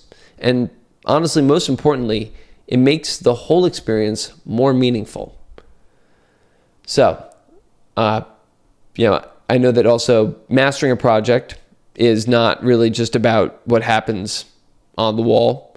Much of the critical work occurs between the attempts when you're not physically climbing. And this time when you're just hanging out, it's not, downtime. It's an integral part of your projecting process. So in between your attempts, it's where recovery and strategic learning really takes place. So how you use this time can significantly impact your readiness and potential to adapt strategies for your next go, ultimately building a stronger belief in your ability to conquer your project. So I now want to talk a little bit about what you can do during your time sitting there, and get into the thing that I do most often and spend a lot of my time doing video analysis. Some of you guys, if you're my clients, you guys know that I do a lot of it. Watch videos and diagnose and provide conceptual education all day. And the reason that I'm able to do this, it's really because I've spent so much time watching my own climbing. I will sit there and I'll watch a video of myself climbing and doing movement on the wall on my project. Sometimes 20 times. I'll watch that video in between attempts over and over, rewinding, moving it back, rewinding, moving it back, just looking for what is it that could be going wrong here. Where is the fail point? That's always one of the biggest things I spend my focus and my time on is the fail point.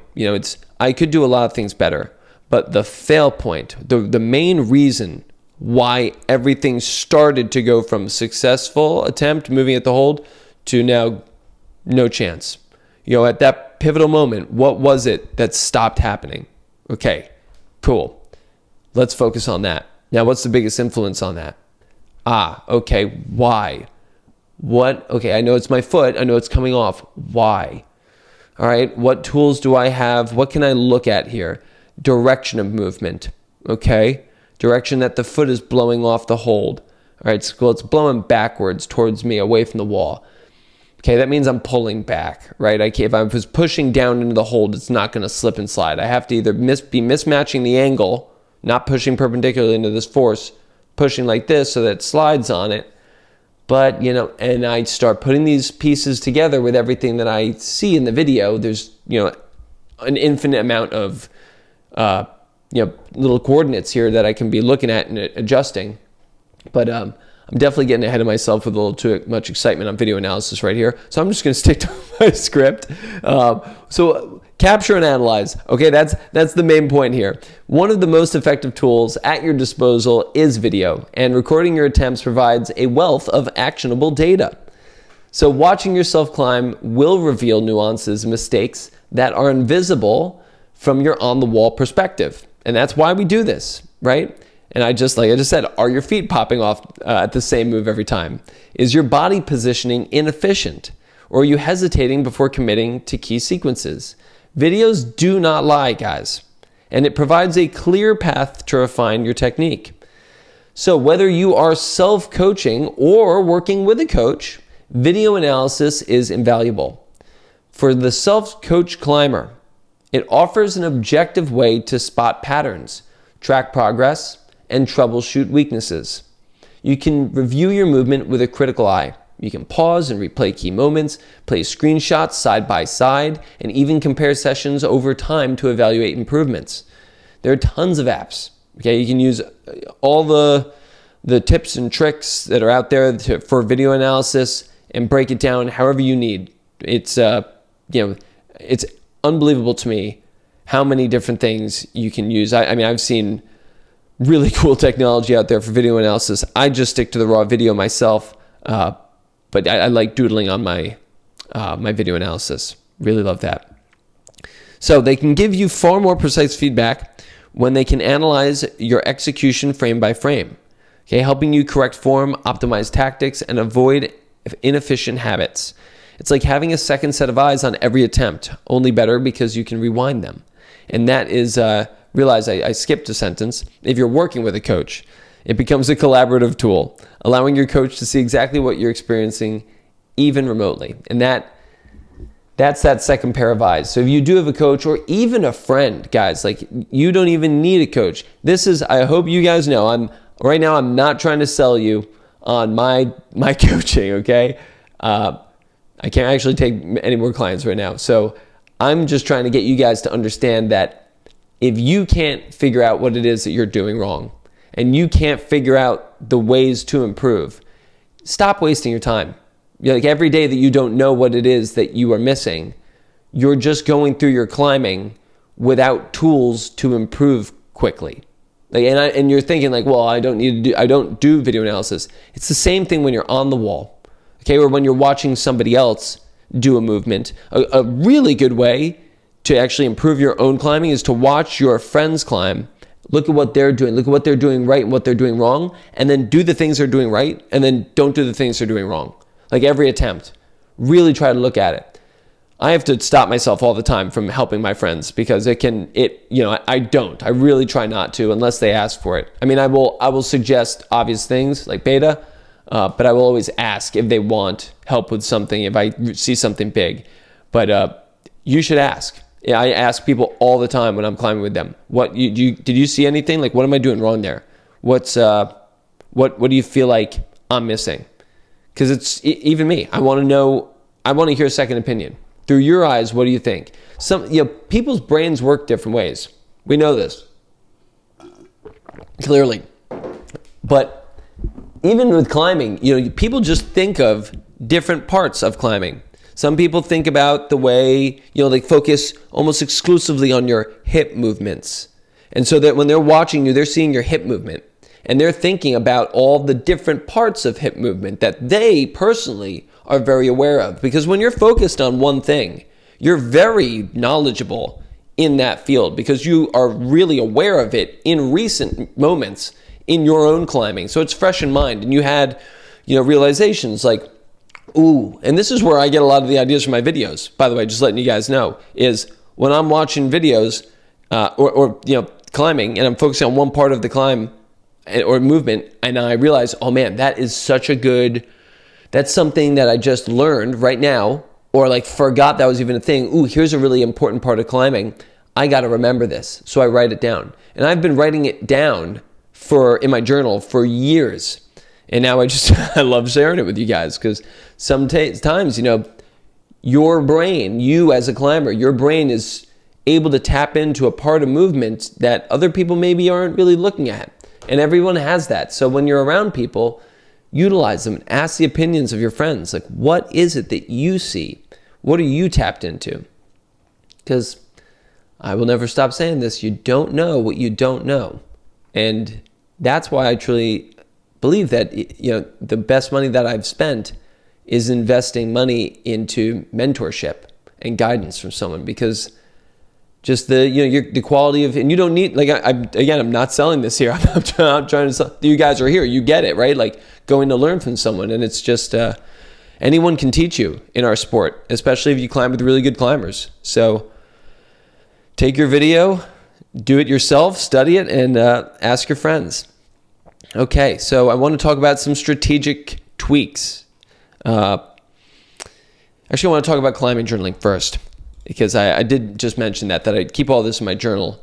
So, it's just Barry mentioned that you should really be tracking your climbing sessions, and it should go on a deeper level than just keeping a video library. Keeping notes on your sessions will help solidify your learning even further. And if you document the conditions each day as well, like humidity, wall temperature, and how you felt mentally and physically, you guys will see patterns emerge that will help you optimize your training. Maybe you feel stronger in the mornings. If you were here in the beginning of this, the last part of this, I realized on my trip, no matter how great the conditions are at night, it's not better than when I'm full of energy in the morning.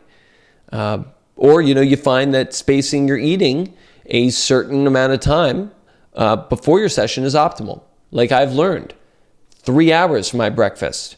And I know that I'm going to have it about an hour and a half before I go to leave for the crag.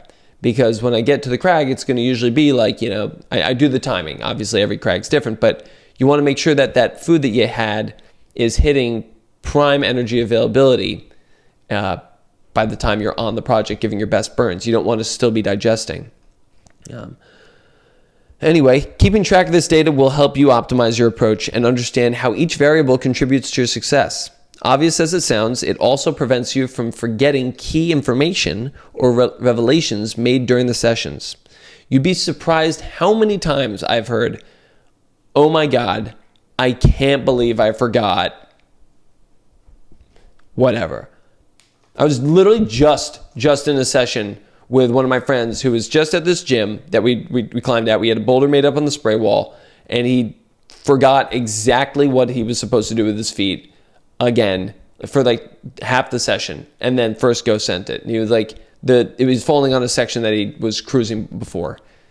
This happens all the time. I do it all the time. I mean, how many times you just literally forget any part of a day? And that's what it is, part of a session. Like, even if it's small, you just write it down. Right? It's so easy to write stuff down.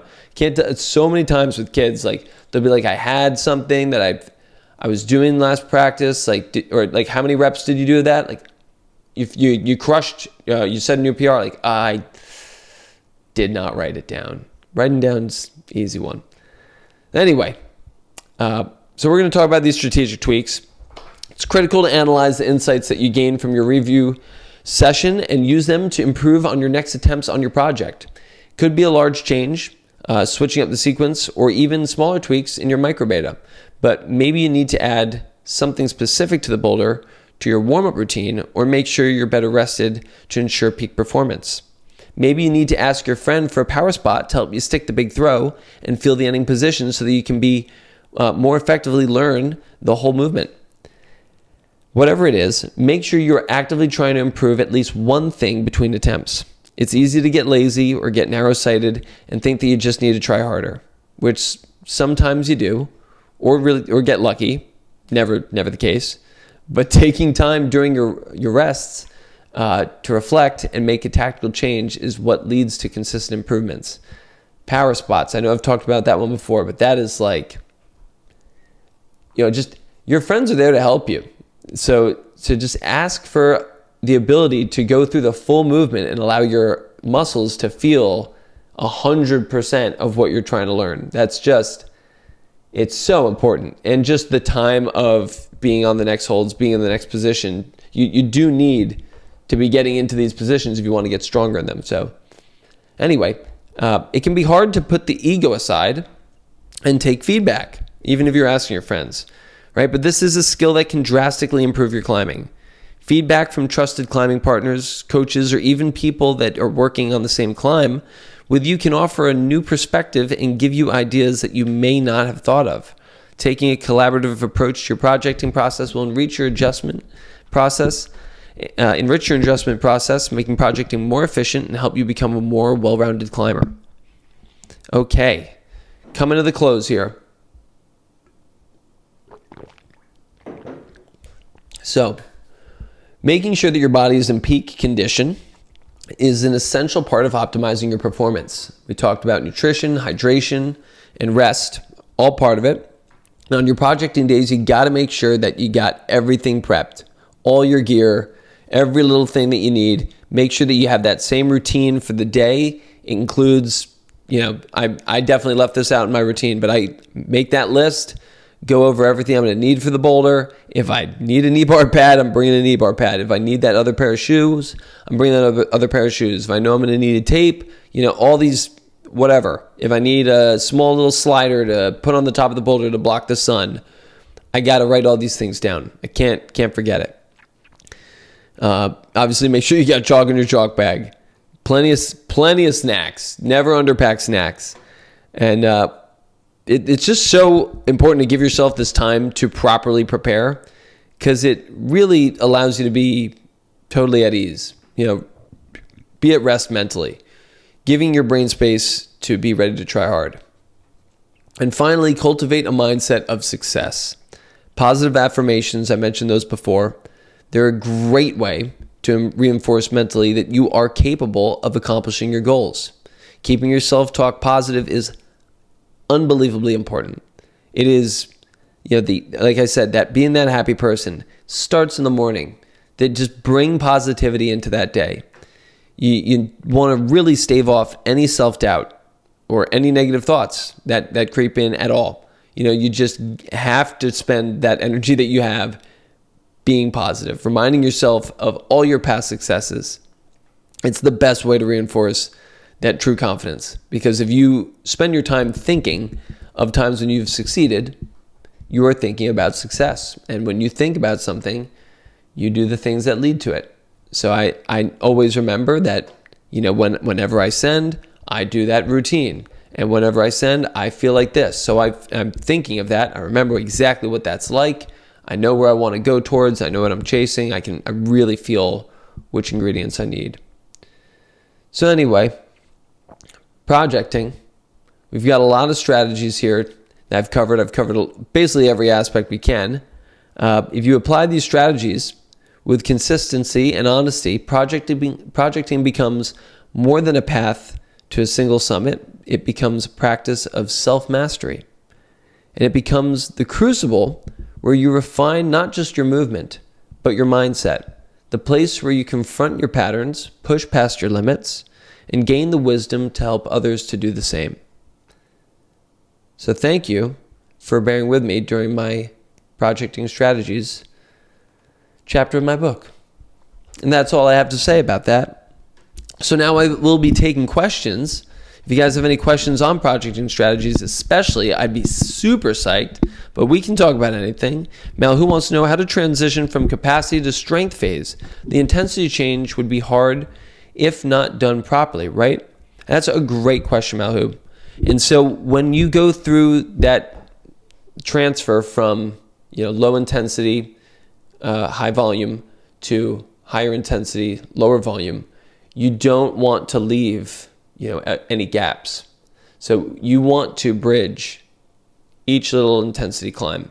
It's recommended that your load doesn't move up by any more than 10% really week to week during that type of phase change. So you'd do your capacity, deload, and then you can do a 5 and 5 swap. So you can bring down your volume, but bring up your intensity, and then just multiply all the load that you're doing by 1.1 across the board. So you want to just do that little swap. That's what I typically like to do, just a 5% swap. And you can space that, you can hold it there and increase volume, or hold it there and increase intensity slightly on certain things to add your progression. Like if you want to do a 5 and 5 every 1 week, every 2 weeks, you'd probably do it every 2 weeks, or whatever your cycle is. That's what you'll do. And then you'll just do that until you arrive at max strength. And this transition period is referred to as the basic strength period. So it's just one of the blocks in periodization. Okay, here we go. Dana's here. Can you talk about the types of rock that this would maybe be less appropriate for? Like would water and brushing damage softer sandstone? Yes, softer sandstone could. It just, if your email popped up, okay. Yeah, I'm not 100% positive. So I would assume if you're using boar's hair and water that, maybe the softest sandstone, I would check that. Honestly, I'm not sure because I've never really climbed on or done that on soft sandstone. I've never really climbed on very, very soft sandstone. Yeah, I think it would probably be best not to do it on, take the risk on softer sandstone. Arazi, okay. Gotta hop off for dinner for the fam. Can't wait to listen.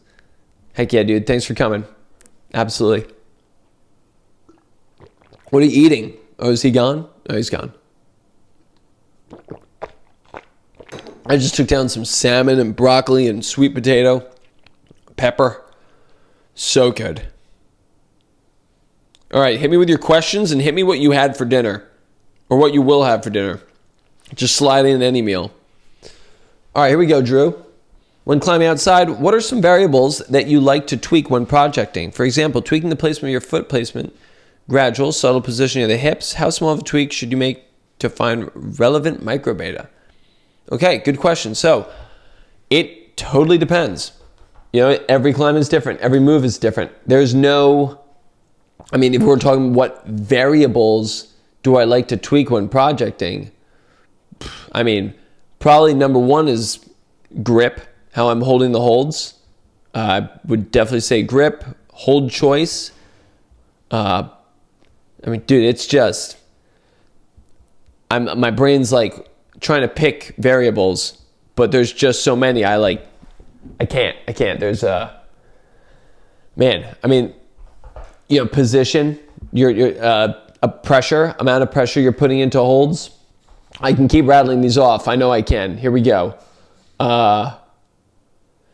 Rest timing, how much time that I'd like to be resting for is a big one. Sequencing, which sequence, I mean, kind of evaluating intensity, like how hard does that section feel? And like, do I think I'm going to need to iron out that section more? Maybe change how many attempts I'm giving to sections. Man, a lot, Drew, a lot of things. But how small of a tweak should you make to find relevant microbeta? How small of a tweak? I don't know how we measure sizes of tweaks, but I'm going to answer Chris W. Okay, how long does your warm-up take? My warm-up, yeah, about 1.5 hours, typical. Usually for me, yeah. To get to like full try-hard mode, yeah, about an hour, I'd say. Hour and a half would be like the longest. Okay, Ryan, I'm wondering how you decide what you'll, I'm sorry, I almost went for your last name, Gilson. Gilson's easy. I'm wondering how you decide what you'll change attempt to attempt. Is the sole focus on what made you fall off? Or do you think about places you did messily and want to clean up? Maybe wanting to find more efficient beta for the start to get the crux less pumped. Yeah, Ryan, it totally depends on where I am in the process. So if it's early on, I'm just trying to solve every move. Like I'm really trying to get the moves done. And if I'm not able to do all the moves, I'm going to be going into, you know, everything I told Drew in that move. And that's where I keep my focus. Then once I do that, or if I feel like I'm no longer able to, in that session, make progress on the hardest move, then I will move into ironing out sequences. And then the next move is always what you think is the big separator between you being able to do this climb and not. So like you give your attention to the number one priority. So if I'm doing all the moves, you know, and I'm doing them all right, you know, like they're okay. They're not perfect and ironed out, but I can do all of them up until like the last move or last two moves. But I can do those moves in isolation, but they're not, you know, it's not consistent. It's not clean. I will focus on those moves because they're my stoppers. That's the most important aspect of the climb. Like that's my sticking point. So once I see more value in getting those moves more consistent because I know I can do all the beginning moves. I just got to get that move's just too hard. Like I can do it when I'm kind of pumped. It's just not dialed in for me. Then once I've got that dialed in, then I will start. If I still can't, you know, now it's time to iron out the beginning. Okay, what's your ritual for a hard flash attempt? I often find myself trying to calm down and get my heart rate in check so I can climb the best I can. And I'm just caring too much about it. Okay. So you need to let go of the flash pressure. There should never, ever be pressure to flash. Flashing is, it's an opportunity and an exciting time. You should be psyched. It's your first time getting to climb on this thing. It is so freaking cool. Your first experience with the climb. So you need to be focused, enjoying every part of it. When you hit holds and you get in position, just feel it. Be in that. Feel every part of your body working in a totally new way that it's never done before. Ever. It's never done these moves. These types of moves even. That is so freaking cool.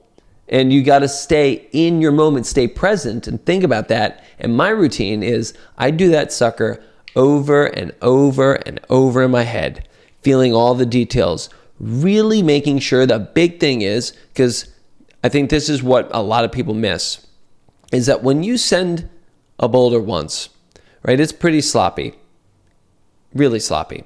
When you do it again, it's a little cleaner.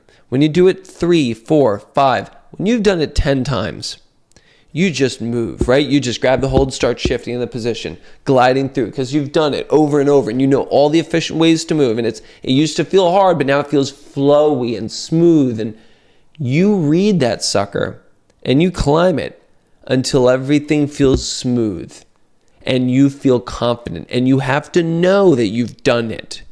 Like when you look at that thing, no matter how it feels, like when you're touching holds, you got to feel like when I got there, I hit it, I felt strong on it, and I owned it. And I can feel that. Like I really feel, I know that hold like from the ground doesn't feel that great, but when I'm in that position, I feel so strong in this position on these holds.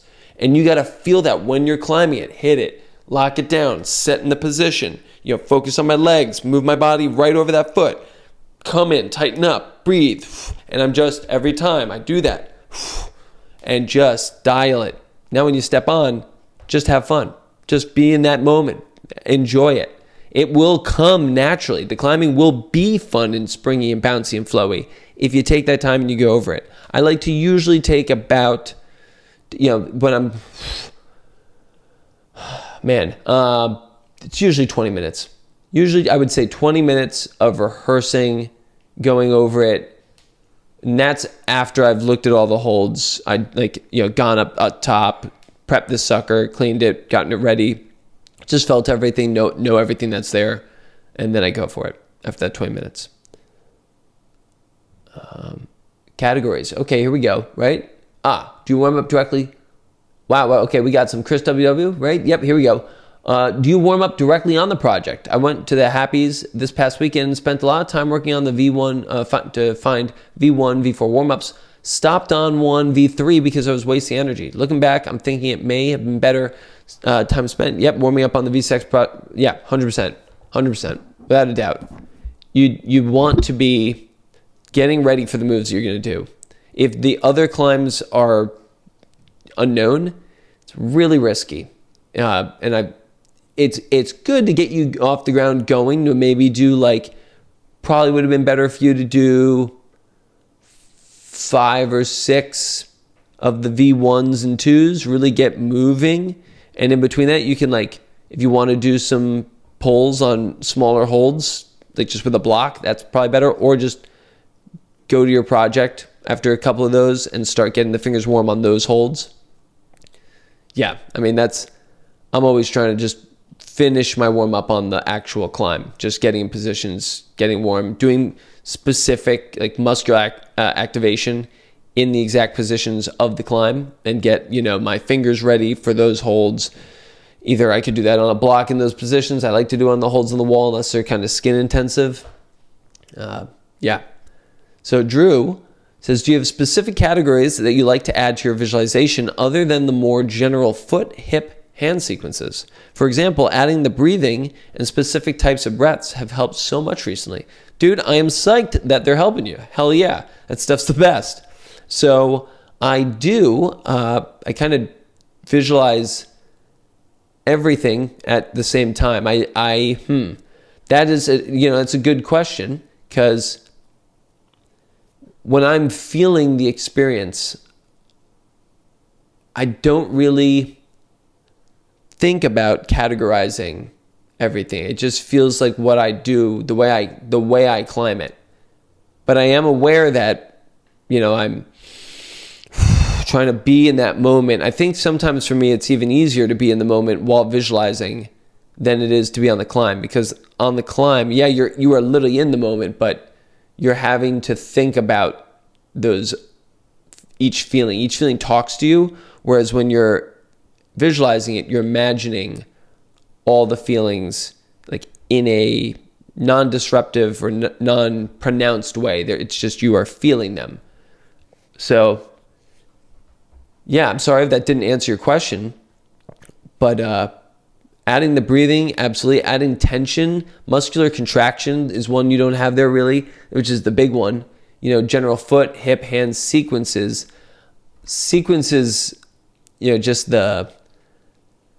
it's like in music, sequences are the notes that you're looking at, but like, that's not, the heart, that's not the song. The song is like, the muscles working, everything flexing, moving, contracting, all those feelings. You need to feel. Visualization needs to be feel, because it's a physical sport, right? Like you are physically, expressing yourself into an immovable object. And it's got to be all about what you are actually feeling each muscle doing in your body. So I would go big on trying to flex each muscle when you feel it, it touch the hold that you're looking at on the boulder. I grab this and I feel my muscles in my back. I feel everything flexing. Like that needs to be real. And the distances too. That's another one. You have sequences, but distances. When I grab this thing over here and I go to get my foot up to the foot, like it's 3-dimensional space. So when you're just like thinking about it, visualizing it from back here, if you're not feeling, my leg goes up to here and I place it, it's all the way up here. Okay, wait, when I get it all the way up there, it's okay, I'm bunched there. That's what that feels like. So that when you get back on it, you have real practice of the moves, not just like, it's like if you were practicing for a free throw shot, which is like this, but you were doing this each time. When you get up there to do it, it's going to feel like this and this are two totally different things, and you're not going to have the practice. So you need to be able to feel the exact same positions, the exact same feels. Same feel a lot. I want you guys to feel things. Okay, not right home right now. Well, that's okay, Dudra. So I have to listen to your answer after I get home on the YouTube. But I'm going outside for the first time this weekend. Let's go, dude. Huge hype. Any tips? I'm going to try to keep my expectations low and try a bunch of stuff rather than get sucked into a proj. And thanks for the juicy info. Charlie, we always appreciate you giving up your time for us. Dude, you are too kind. Anytime. I just appreciate you guys for coming always. So, if you're going outside for the first time, I would recommend that you do a little bit of research and look at the climbs that you're going to be getting on, that you want to get on. I would, if you're going with somebody, try to coordinate a plan for the day. Look at what you're getting on. Know how many pads you have. Stay safe. And do what you are inspired by. I would walk around with the pads if you get to an area. Don't walk for too long, because sometimes you can just spend forever trying to pick what to climb. But get on something that looks sick, that's safe, spot each other, and yeah, dude, bring more water than you think you need to, and just climb. Have a ton of fun. Get on everything. Watch your skin. Brush your ticks if you make ticks outside.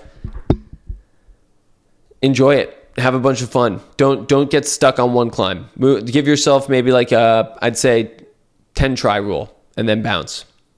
Okay, Faye. So I've already covered this in the previous session. Is there any projecting strategies you would like to give for sport climbers? For example, we typically need longer rest between attempts. We are also belaying each other, not just sitting. How to re-warm up. How to mentally switch on and off between focusing on my project and supporting my climbing partner on their project. That's tough. When it's time to focus on your climb, you focus on your climb.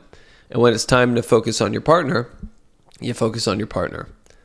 And that's just part of that game.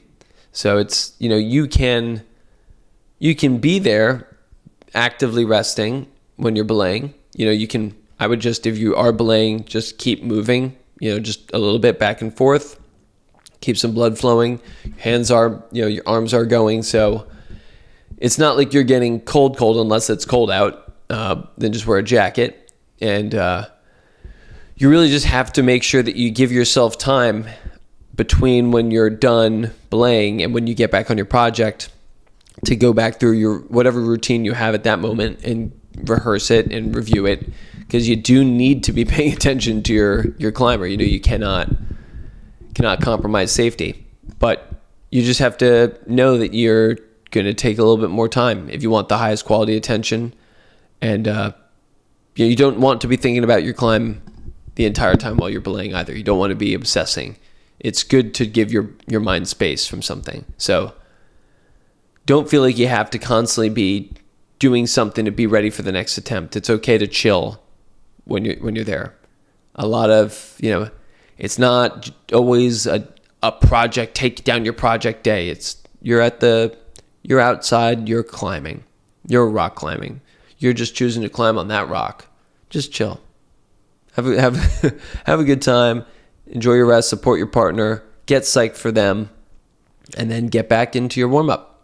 Get warmed up, get psyched, be excited, find your positive mindset, everything that you need to do to get that energy going.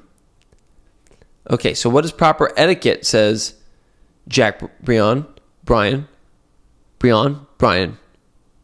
Jacques Brian? Was that right, Jacques? Okay. What is proper etiquette after you finish your outdoor session?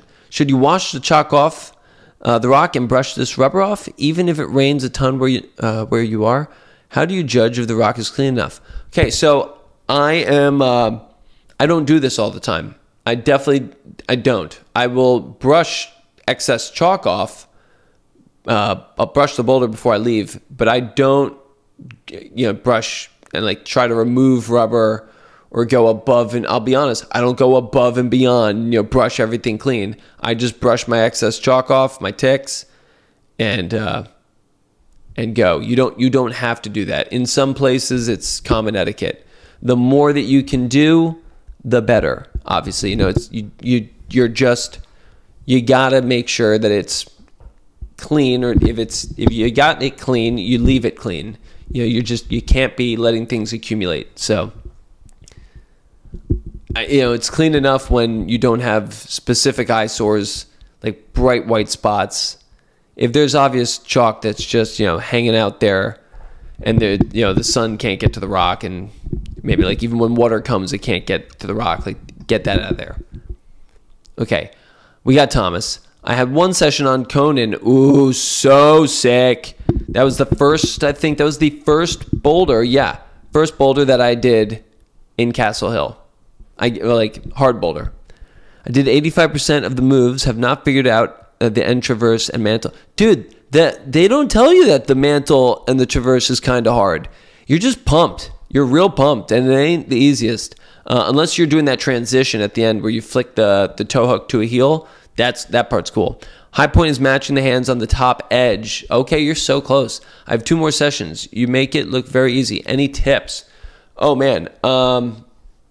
Yeah, when you're traversing outright, you're hanging in that toe hook. You can't be passive in that toe hook. You've got to be constantly trying to pull that in, because as you're moving towards the arete, a lot of people in the videos, they just hang and they just keep the toe hook passive, and so the body starts to kind of slack up as they get closer, and they go from this to this in front of them, trying to pull themselves in because the body's now hanging out. But if you take the slack out of that line by turning just toe hooking a little bit, or even getting the heel, keeping yourself close, saves a ton of energy. And don't cut feet like me. That sucked. Did not mean to cut feet at the very end. Keep it on. Okay. What else? You got 2 sessions. You're taking that thing down, dude. 100%, Thomas. You got that. Send me the video. How about that? Email me the video, charlie@paradigmclimbing.com, And I want to see it. Okay? Might give you some tips. Stefan, what's up, my guy? Hey, Teach. What's the most sessions you've put into a project that you've sent? Ooh. Well, it would definitely be an indoor project. I know that's not what the people want to hear. Man, I probably tried the impossible project. It was an impossible boulder on my home wall.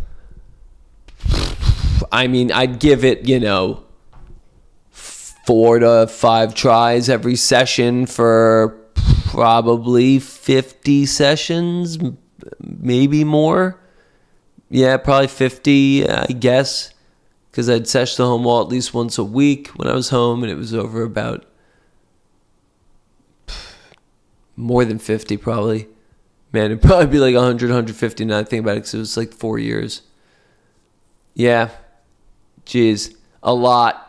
And then I did it, and that was sick. And then the next day I won the biggest competition I ever won. It was, that's how you know.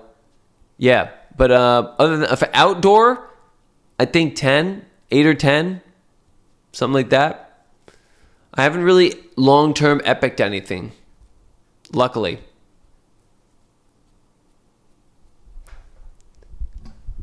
Oh my God, yeah. Dude, when I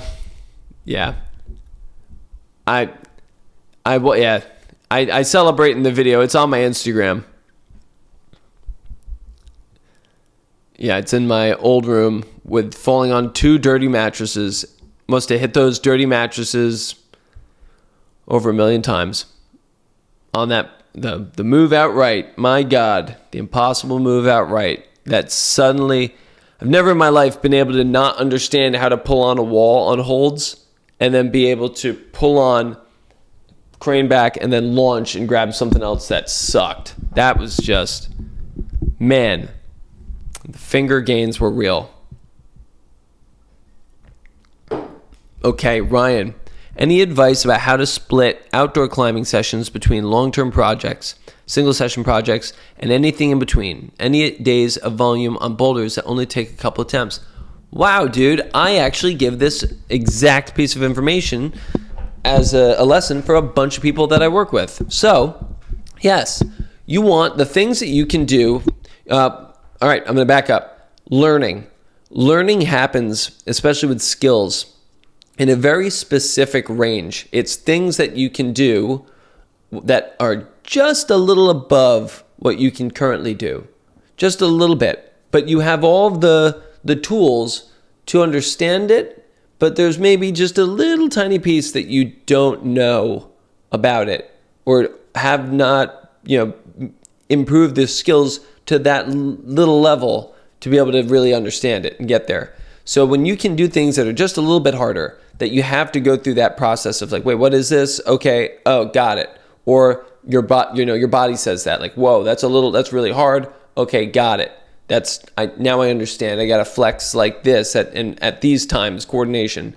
And so those boulders are usually the things that take you 2 to 3 sessions-ish to figure out. So the boulders that only take 2 to 3 sessions should be the ones that are the majority of what you do. And that should be about 50% of your projecting time. You should spend about 25% on things that are just like, you do them in a session. And then you should spend 25% on things that are above, take you 3 or more sessions. So you want to spend the majority of your time in your learning zone. That's where you're really, you are pushing just to the littlest bit of, what your body can handle, but you can also understand it. So you're learning a lot and you're also gaining physically. That's not too intense. When you can't learn a lot each session at the highest end, it's okay because you're still able to learn something new and usually really advanced, but it's really intense. So it costs a lot, but you don't get a lot of movement in. So it shouldn't be everything you do. There's that nice middle ground. It's not things that are like, all right, there's a lot of overlap. I already know this, but I'm able to get in more volume here. That's good, but want to be learning new things, and we want to be, having forced to ascend to a new level in something. Hope that makes sense. Joy, what's up? How do you take care of your body when working on hard multiple session projects, putting the same tension load on the same types of moves over and over again? Do you do anything special to take care of the body between projecting sessions? Nothing more than just getting great sleep, Joy. Maybe a little bit of massage. That's it. I mean, I'm making sure that I have enough time, and that what I'm doing in between the time when I do the session on this climb and the next time I do the session on that climb, I'm not doing the same type of things. I'm not doing the same type of moves, grabbing the same type of holds. So I'm being careful to let them completely rest. And guys, I just got to say, I got to go in 1 minute. My wife and I have a schedule for tonight. I got to stick to it. We got plans. So one last question. Joy, always with the best questions. Do you recommend using power spotting during projecting, and how? Do you find power spotting to be helpful in choosing different betas? In choosing different betas, yeah. If you're using power spotting to determine, can I even hold that next position if I do get it to it like this, and can I move out of it? That's a big one. Like if what you're trying is some unique beta, and you get into that position, is it efficient then to then move out of it and go into the next position? Is that still viable? So that's definitely helpful. It's also obviously helpful for if what you're doing even works. Like sometimes if your beta is like, all right, I'm going to throw to that other part of the hold, and then I'll move up to the left hand. And if you keep falling trying to grab it, and it's like, okay, I'm going to keep trying that. But then your friend's like, let me power spot you. You get power spotted up and you feel that hold and you're like, oh, dude, wait, no, there's no way I can pull off this. That's when power spotting helps.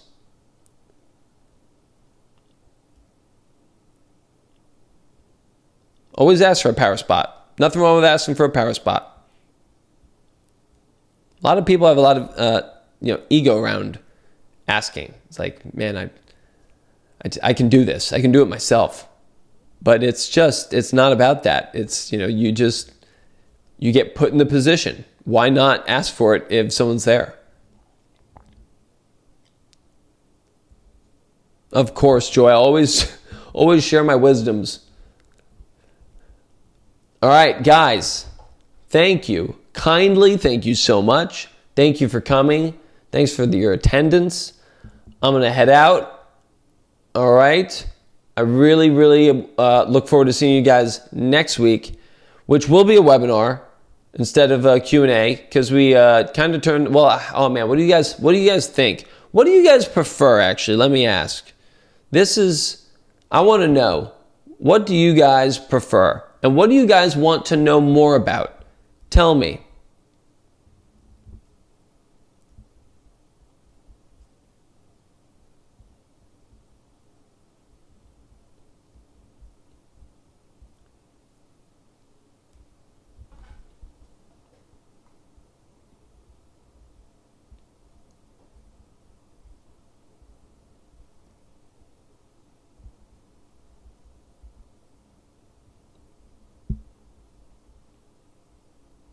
Okay, mindset.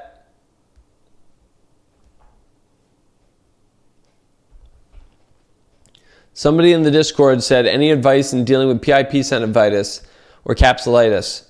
Thinking of taking a whole month off. If it's really inflamed, maybe take a couple days off, but don't take the whole month off. You gotta modify. You cannot be wherever your pain is. I would recommend climbing easy and climbing an open hand, and then slowly adding very light, non-painful, more closed hand grips. And don't go for any high angles. Keep everything slow and static and just pain-free. Okay, you got to just slowly ease back in with the intensity. Okay, Stefan wants to know, identify mistakes. When you're trying to grow, everything feels like opportunity unless there's a single move that has your number. How to determine where to start? Okay, true. Well, Stefan, I did one of these on identifying your priorities. That one could actually have the answer that you're looking for. So that, I think that was one of the first ones I did. Definitely check that one out. But all right, the webinar style. Psyched. Okay, more about mindset. Let's go. Awesome.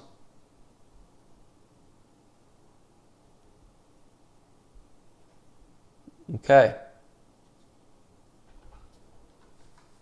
So I got a bunch of different topics. But all right, guys, now I'm out. Thank you. Thank you so much for letting me know more about how you design supplemental off the wall strength training. Oh joy, that is a good one too. You know what? I will write these down real quick. Let me write these down and then make a poll. Instagram Live, there's only 4 of you, so I'm gonna end this and write this down. All right, here we go. Done. Let's see. So we got mindset.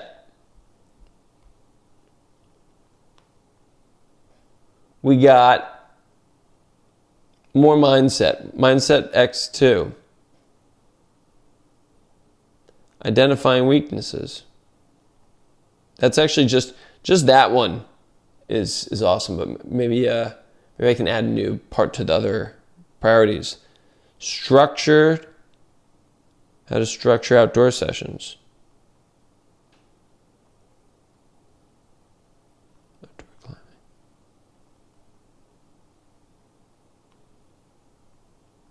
I get what you're saying. How to like bake them into your schedule. Okay, sweet.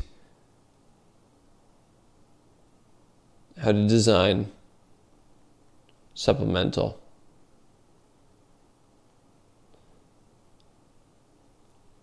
Video analysis.